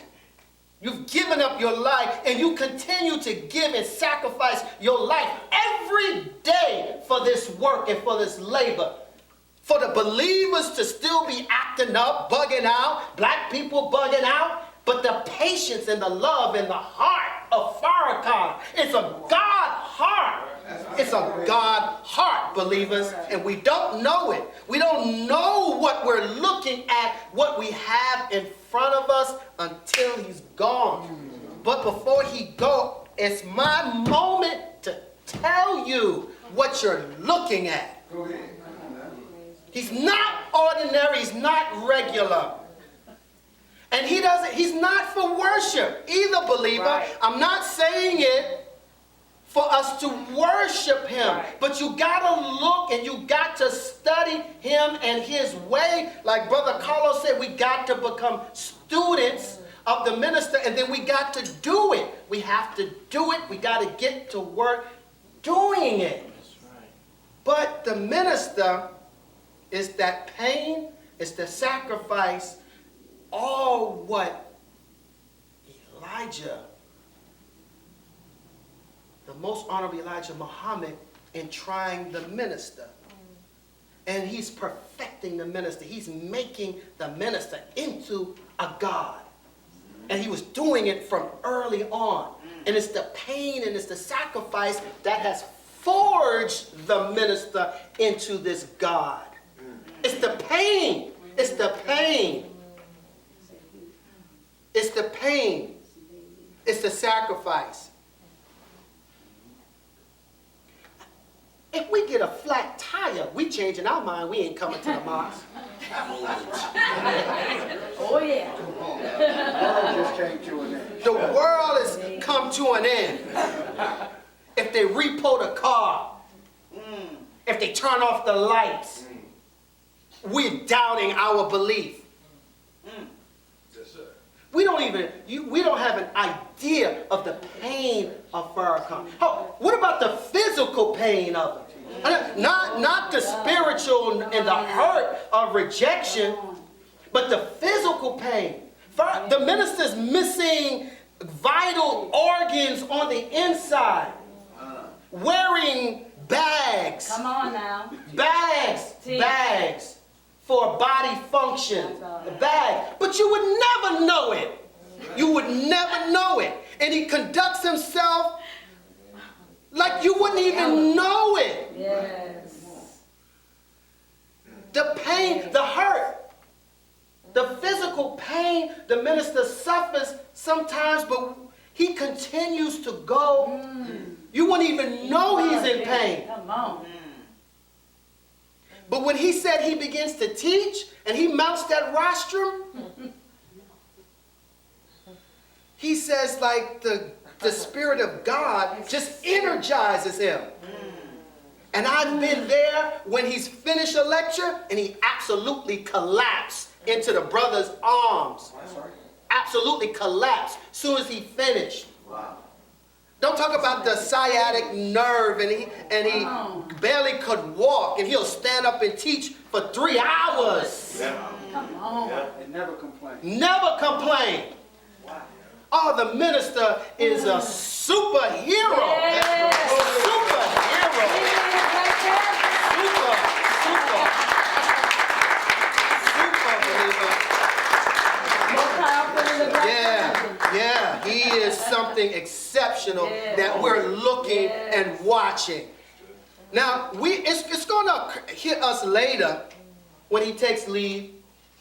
Yeah, we'll get it, but let's try to get it before he does it, you know. While the day is still, Yeah, what is how they say in the scripture, while the day is still light. well, it's still light and we can work, Yes, sir. you know.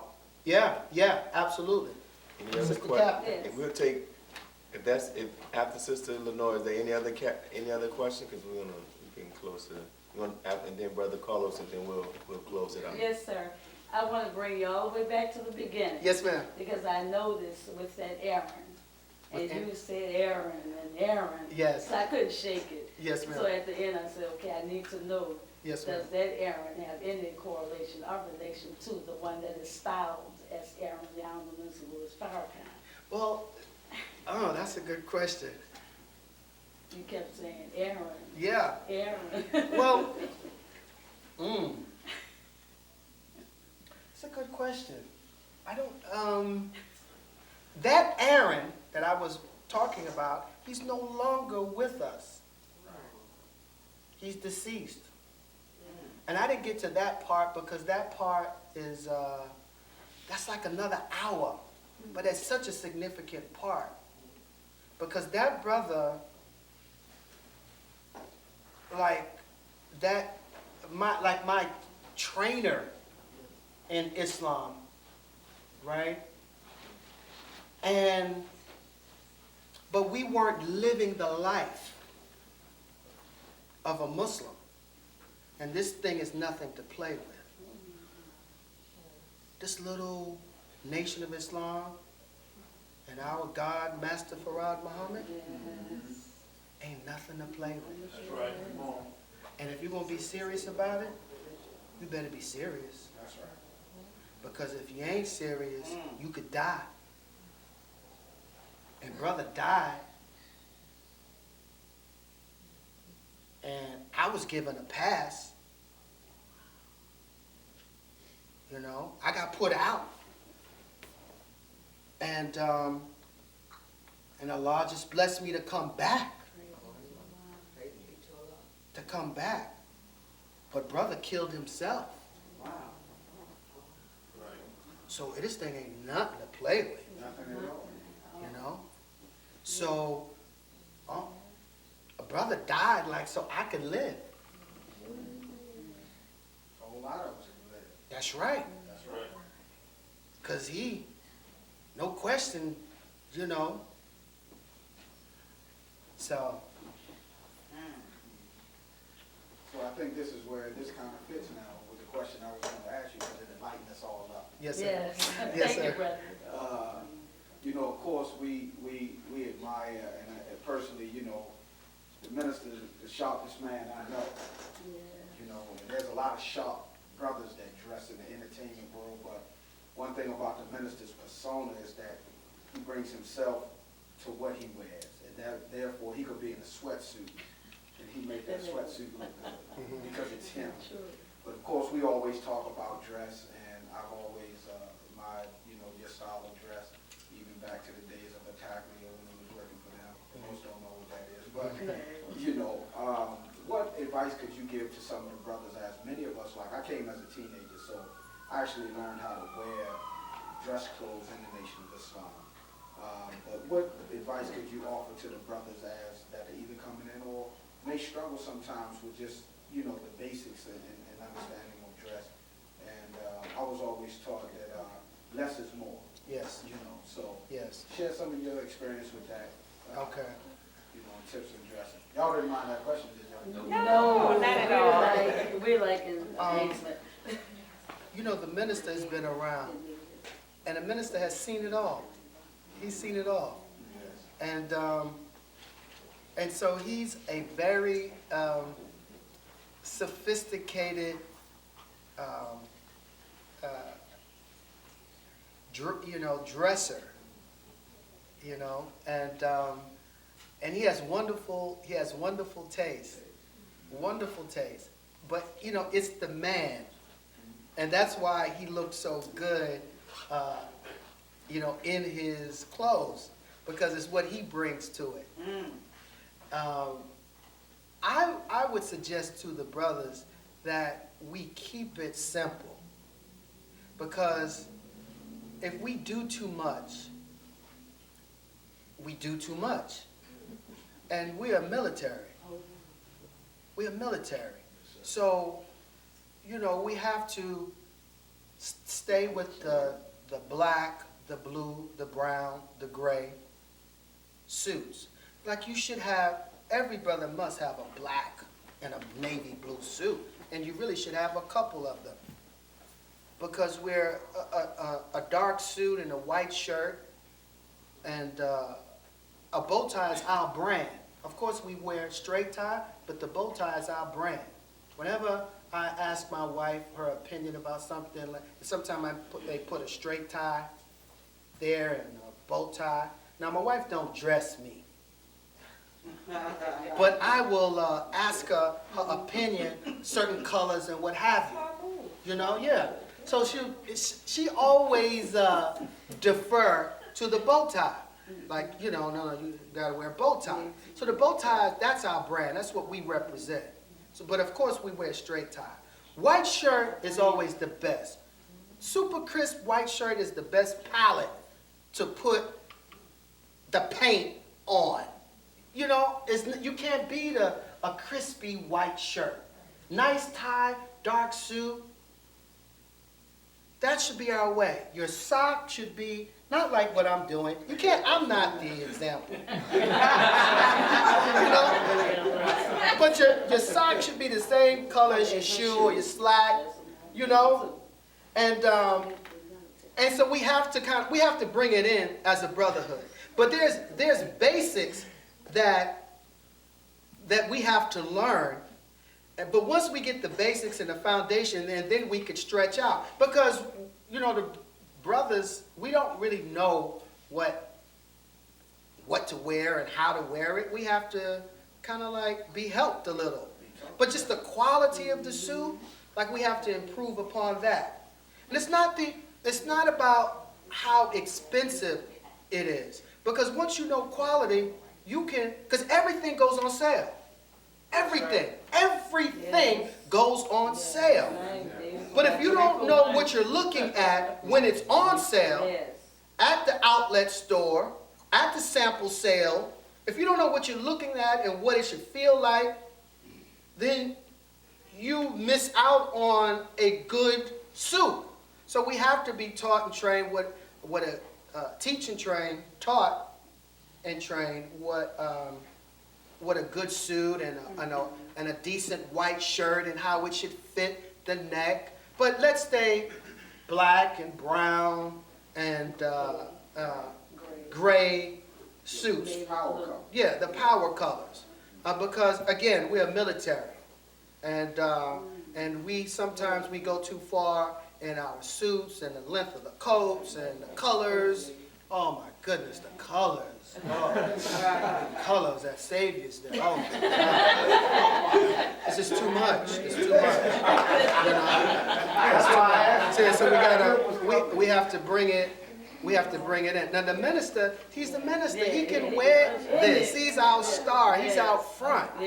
Also, I want to say this about the minister. Don't y'all know that, we could have been given a lame leader. Go ahead. There are some ladies. There are plenty lame leaders.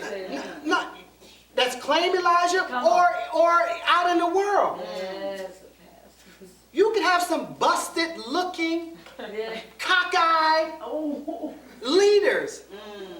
But check out our leader. come on. See, I would follow fire. Hold it. If we could put the divinity over here. See, just for his humanity, I would follow him. Because he's the man's man. Yes, sir. I would follow him for all his human man characteristics and qualities. Look how handsome the brother is. He's impeccable, Yes. and he's stately, he's diplomatic, he's civilized. Yeah. Leader. You know all leaders ain't civilized. They savage as hell. Yes, Not your leader. Come on. Right, look at that. Not our leader. He's good looking. He's handsome. He's talented. He's talented. right.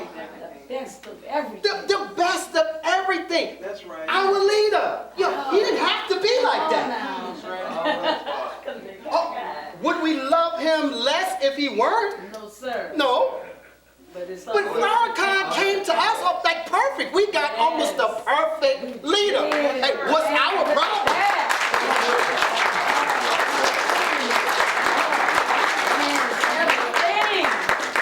It's amazing. It's amazing. And I think about that all the time. He drives great cars, automobiles. Hey, whatever you attracted to like any gangbanger, how they look up to their leaders. Oh, come on. Farrakhan surpassed all of that. I mean, even on their level and what they're doing. Come on. That's our leader. Yes. So that's what's so amazing about it, that he's this super fly, handsome, debonair brother Yes. and a servant of God. Like, how can you beat that? How can you say no to that? Go ahead. How can you say no? So we are so blessed what we have. Yes. How God has made him and fashioned him. He's easy on the eye. Yes. Your minister. Yeah.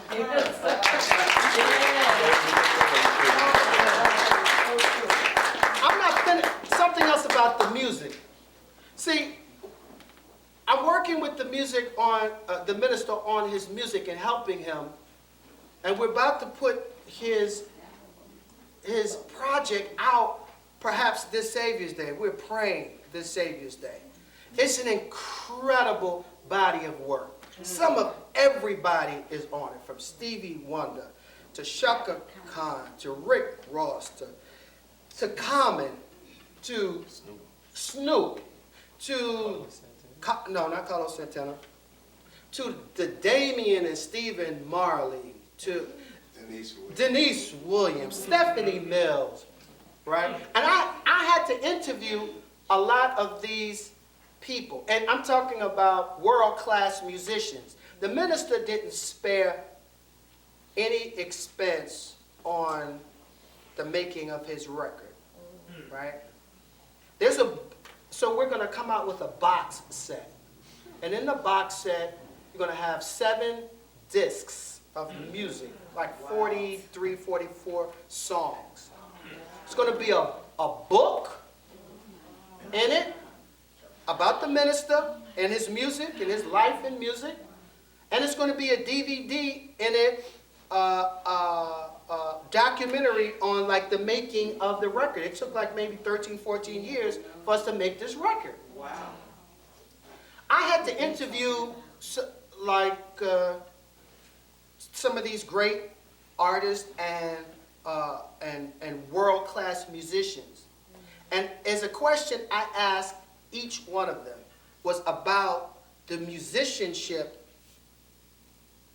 and the talent of the minister as a musician. And believer, they all talked about his superiority as a musician, his talent and his gift as a musician. This is not his day job. This is something very, very, very difficult to do. It's like if Brother Willie was the student minister of this mosque, and then when he wasn't doing this, he was building rocket ships. That's what it's comparable like, what the minister's doing and preaching and teaching, and then with this violin. It's absolutely phenomenal what these people say about his talent. And I was blown away because, like, I really don't know nothing about no violin and the technical difficulty of it. And you should hear his teachers talk about him. It further bears witness to the godhood of Minister Farrakhan, the music. And it shows the heart of the minister. And the minister says that with the music, it's going to open like the door of his jail cell. It's going to open the door, and the listener is going to be able to see the minister's heart. And they would say, how could a man that supposedly hate could make this kind of music? So we're in for something, and this is another part of his ministry, but this is a very significant part, this music. And when he takes absence, when he takes leave, this music is really going to go through the roof. It's really going to go, because it's absolutely nothing short of amazing. So that's what I wanted to finish with on the music. I need a Bible.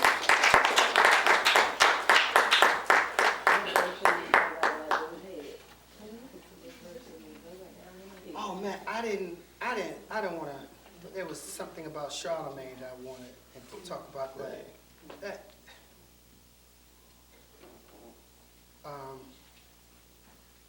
John. You mean for Charlemagne in the Bible? No.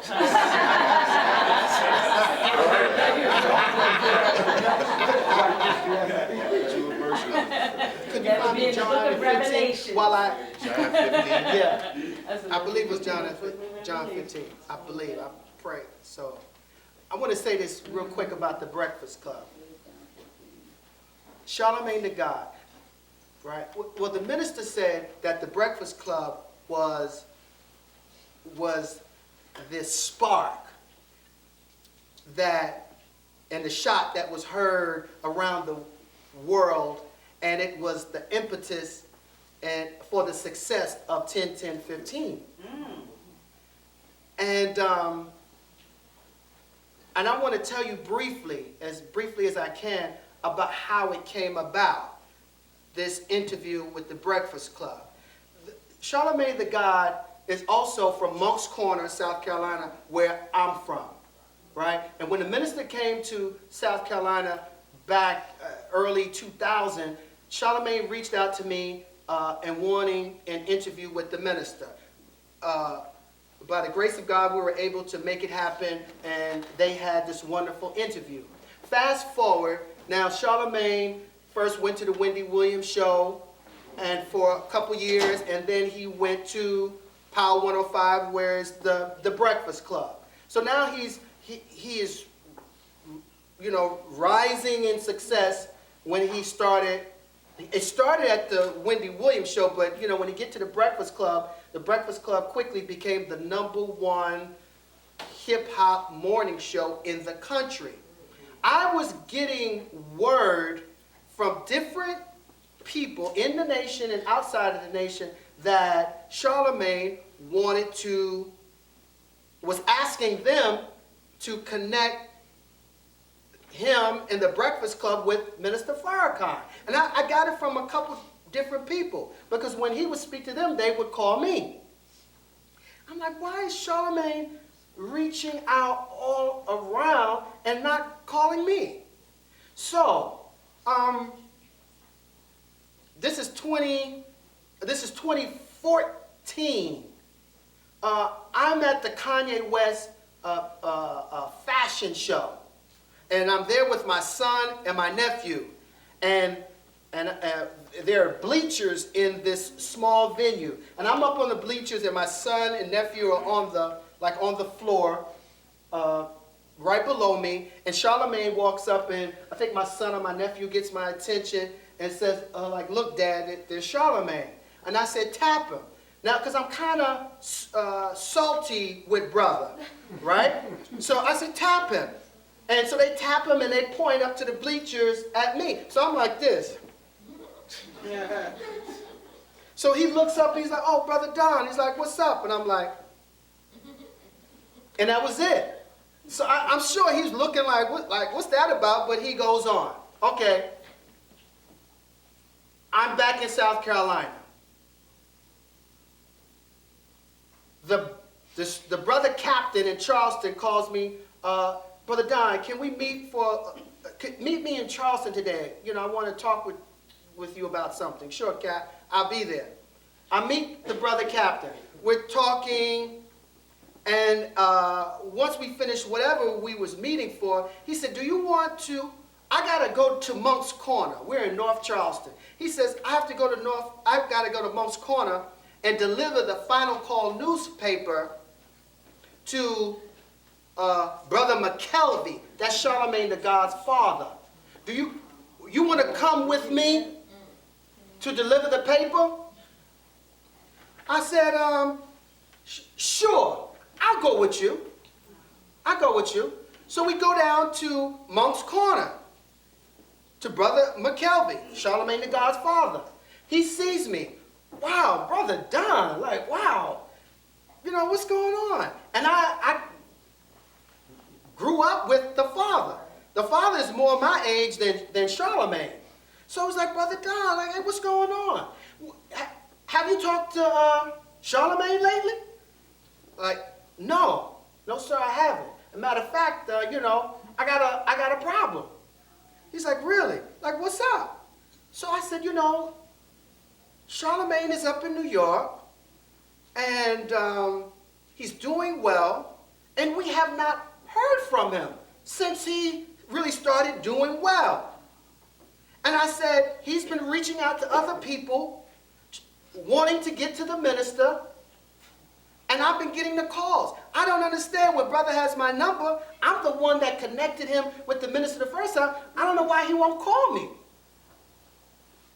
And I said, plus, you know, Charlemagne talks really reckless and crazy on the radio. You would think that if he doesn't have a relationship with me, you'd think that he would have a relationship with the local leadership in New York City at number 7.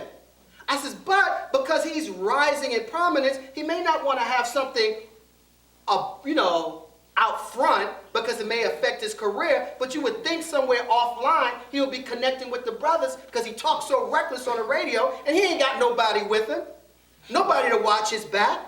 So the father says, you know what, Brother Don, you're right. I'll have him to call you. No, he said, why don't you call him? No, I'm not calling him because he's a star now. Everybody's calling him. I said, brother has my number. If he wants to speak, he'll call me. He said, Brother Don, I'm going to take care of it. Expect his call this afternoon. I'm back home. Brother McKelvey calls me. Hey, did he call you? No, he didn't call. Yo, he's going to call. I think he called me later that night. Not Charlemagne, Brother McKelvey. Hey, did he call you? No, he hasn't called. Okay. A couple days later, I'm out in Phoenix. This is December 2014. I'm out in Phoenix with the minister. I'm in the house with the brothers. Phone rings. Charlemagne the God. I'm like, oh, okay. Charlemagne, peace, God. How you doing? Yeah, Brother Don. Good, good. Yeah, I heard that you was down in Monk's Corner. My father told me he saw you and that you have a problem. Like, what's going on? And I said, well, look, brother, have you ever met the minister? He says, yeah. Who introduced you, Charlemagne? He said,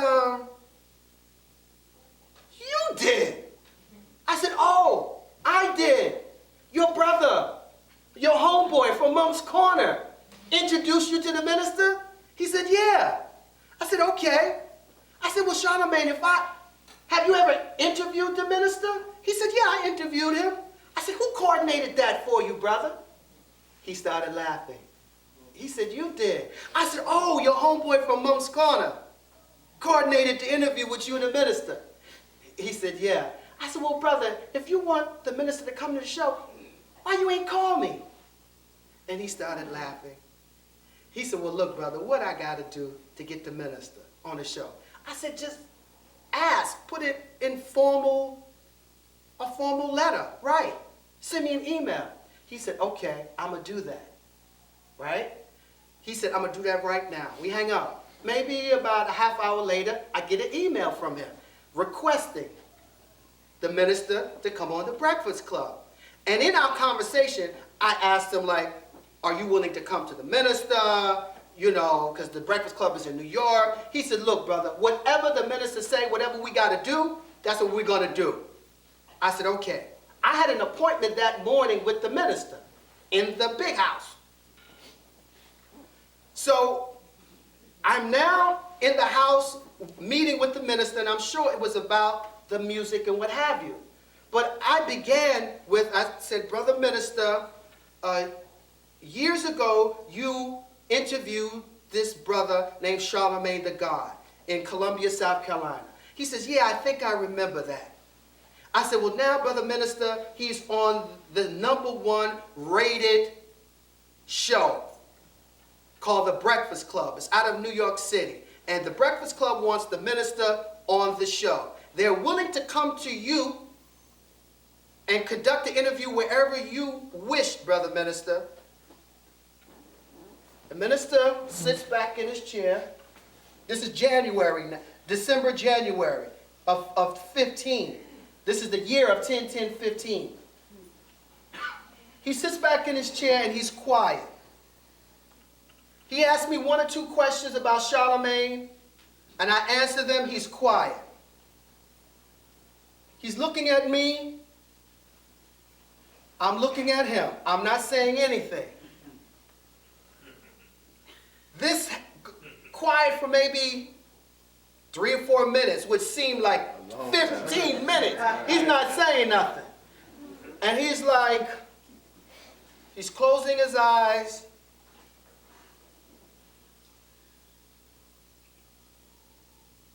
He looks at me.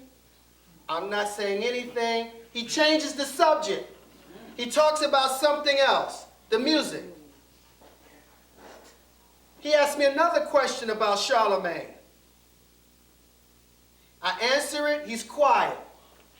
He closes his eyes and he's like,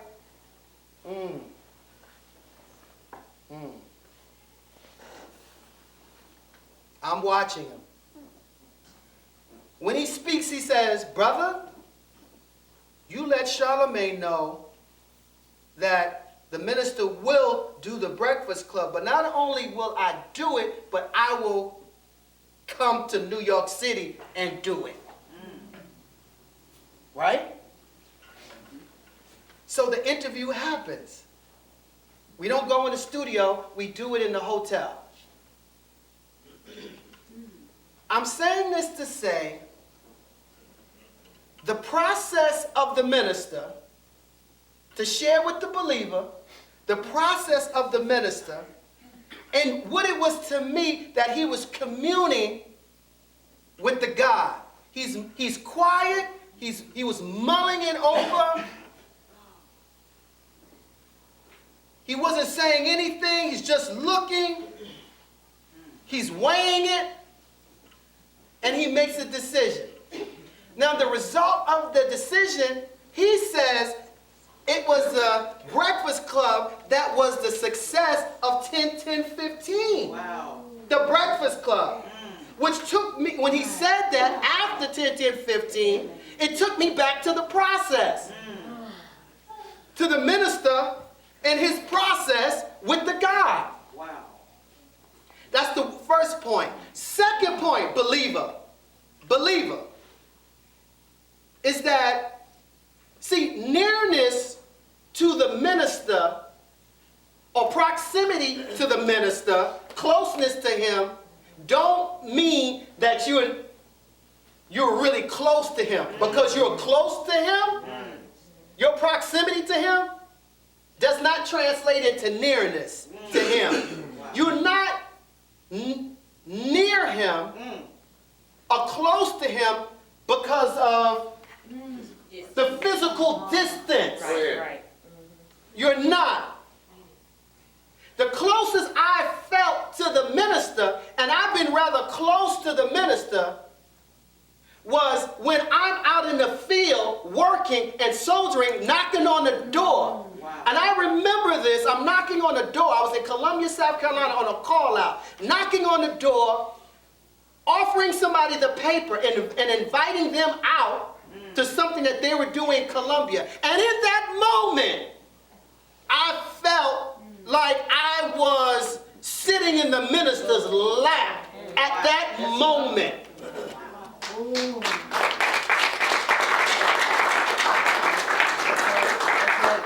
When we're doing this work, this little work of ours, brothers, this little humble work of out in the street, I don't care how far you are from Chicago, how far you are from the minister, but when you are out doing the work, I was in Monk's Corner, South Carolina, with the local captain. He invited me to go deliver the final call newspaper to a brother. And because I accepted that and went with him to do the work, Yes, sir. That's right. got into a conversation with Charlemagne's father, it all came about, the Breakfast Club, because I did the work in that moment.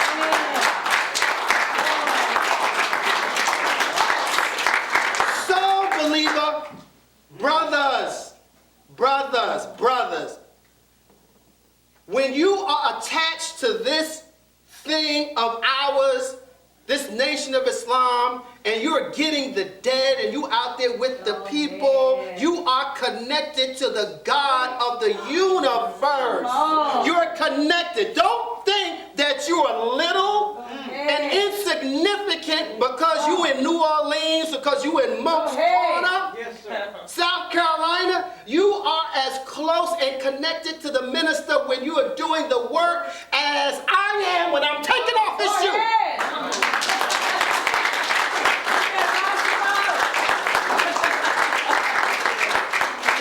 We got to do the work. And when we're doing the work, we're with our people, you are one with your Lord. Yes, sir. You are one with him. The minister said one time when we was hitting the street, when we were going back out in the street, the minister pulled up. I was in the garage with the brothers. He said, Brother Don, what are you doing here? I said, Brother Minister, I'm here because I wanted to be with my Lord. He said, no, brother. You are with your brother, and I'm with my Lord. I said, yes, sir, Brother Minister. He looked up at me. He says, but it's good to see you. He told me a couple weeks later, he said, brother, I saw you in the paper out with the brothers in Charleston. He says, when I saw that, it made me happy. He ain't never told me that any other time that I made him happy. But he said I made him happy when I was out with the brothers in the street. With the paper. That's how you are connected to your leader. That's how you are connected to your God. Wow. Do the work. Do the work, family.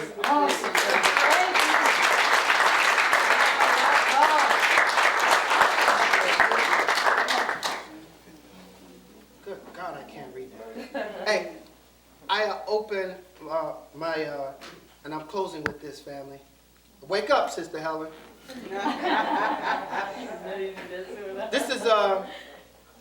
This touched me, and I think it would touch you. And this is Minister Farrakhan to us, to the believers. All right? Yes, sir. Check this out. I am the true vine, and my Father is the husbandman. Every branch in me that beareth not fruit, he taketh away. And every branch that beareth fruit, he purgeth it, that it may bring forth fruit, meaning he prunes. Yes, sir. Now you are clean through the word which I have spoken unto you. Abide in me, and I in you. As the branch cannot bear fruit of itself, except it abide in the vine, no more can ye, except ye abide in me. I am the vine, you are the branch. He that abideth in me, I in him, the same bringeth forth much fruit. For without me, you cannot do nothing. If a man abide not in me, he is cast forth as a branch, and it is withered, and men gather them and cast them into the fire, and they are burned. That's right. If ye abide in me, and in my words abide in you, ye shall ask what you will, and it shall be done unto you. Herein is my Father glorified, that ye bear much fruit. So shall ye be my disciples. Teach. As the Father hath loved me, so have I loved you. Continue ye in my love. If ye keep my commandments, ye shall abide in my love, even as I have kept my Father's commandment and abide in his love. These things have I spoken unto you, that my joy might remain in you, and that your joy might be full. And I read that this morning, and I thought about the minister taking leave, and he saying this to us, you know, as he takes leave. Yeah. So I wanted to share that with the believers.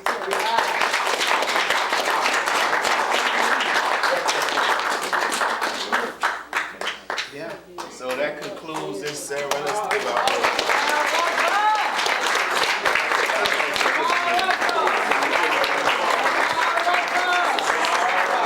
So we thank our brother, and so we're gonna do it's late, so we're gonna be ready to close out in prayer. We can kind of close this out in prayer. No, you can do it. Okay. Make sure you're here. We didn't wear y'all out now, brother. It's like a revival weekend for us. We're gonna finish it off with Brother Carlos on tomorrow and his lecture, The Day of Decision, and we have that documentary about the elements of Louis Farrakhan titled Minister for Black Soul. Would you come and close us out in prayer? And we'll close this out in prayer. Thank you all, brothers and sisters, for making this weekend. Thank you, family, for having me. And Sister Helen. Prayer. Prayer. Bismillah ar-Rahman ar-Rahim. Alhamdulillahi Rabbil Alameen. Ar-Rahman ar-Rahim. Maliki yawmiddin. Iyaka na'budu wa iyaka nasta'in. Ihdina siratal mustaqim. Siratal ladina an'amta alayhim. Ghayru maghdubi alayhim waladdallin. Ameen. Thank you, brothers and sisters. Allahu Akbar. Michelle. Yeah, Michelle. Man, you got a lot in you, brother. This is my wife.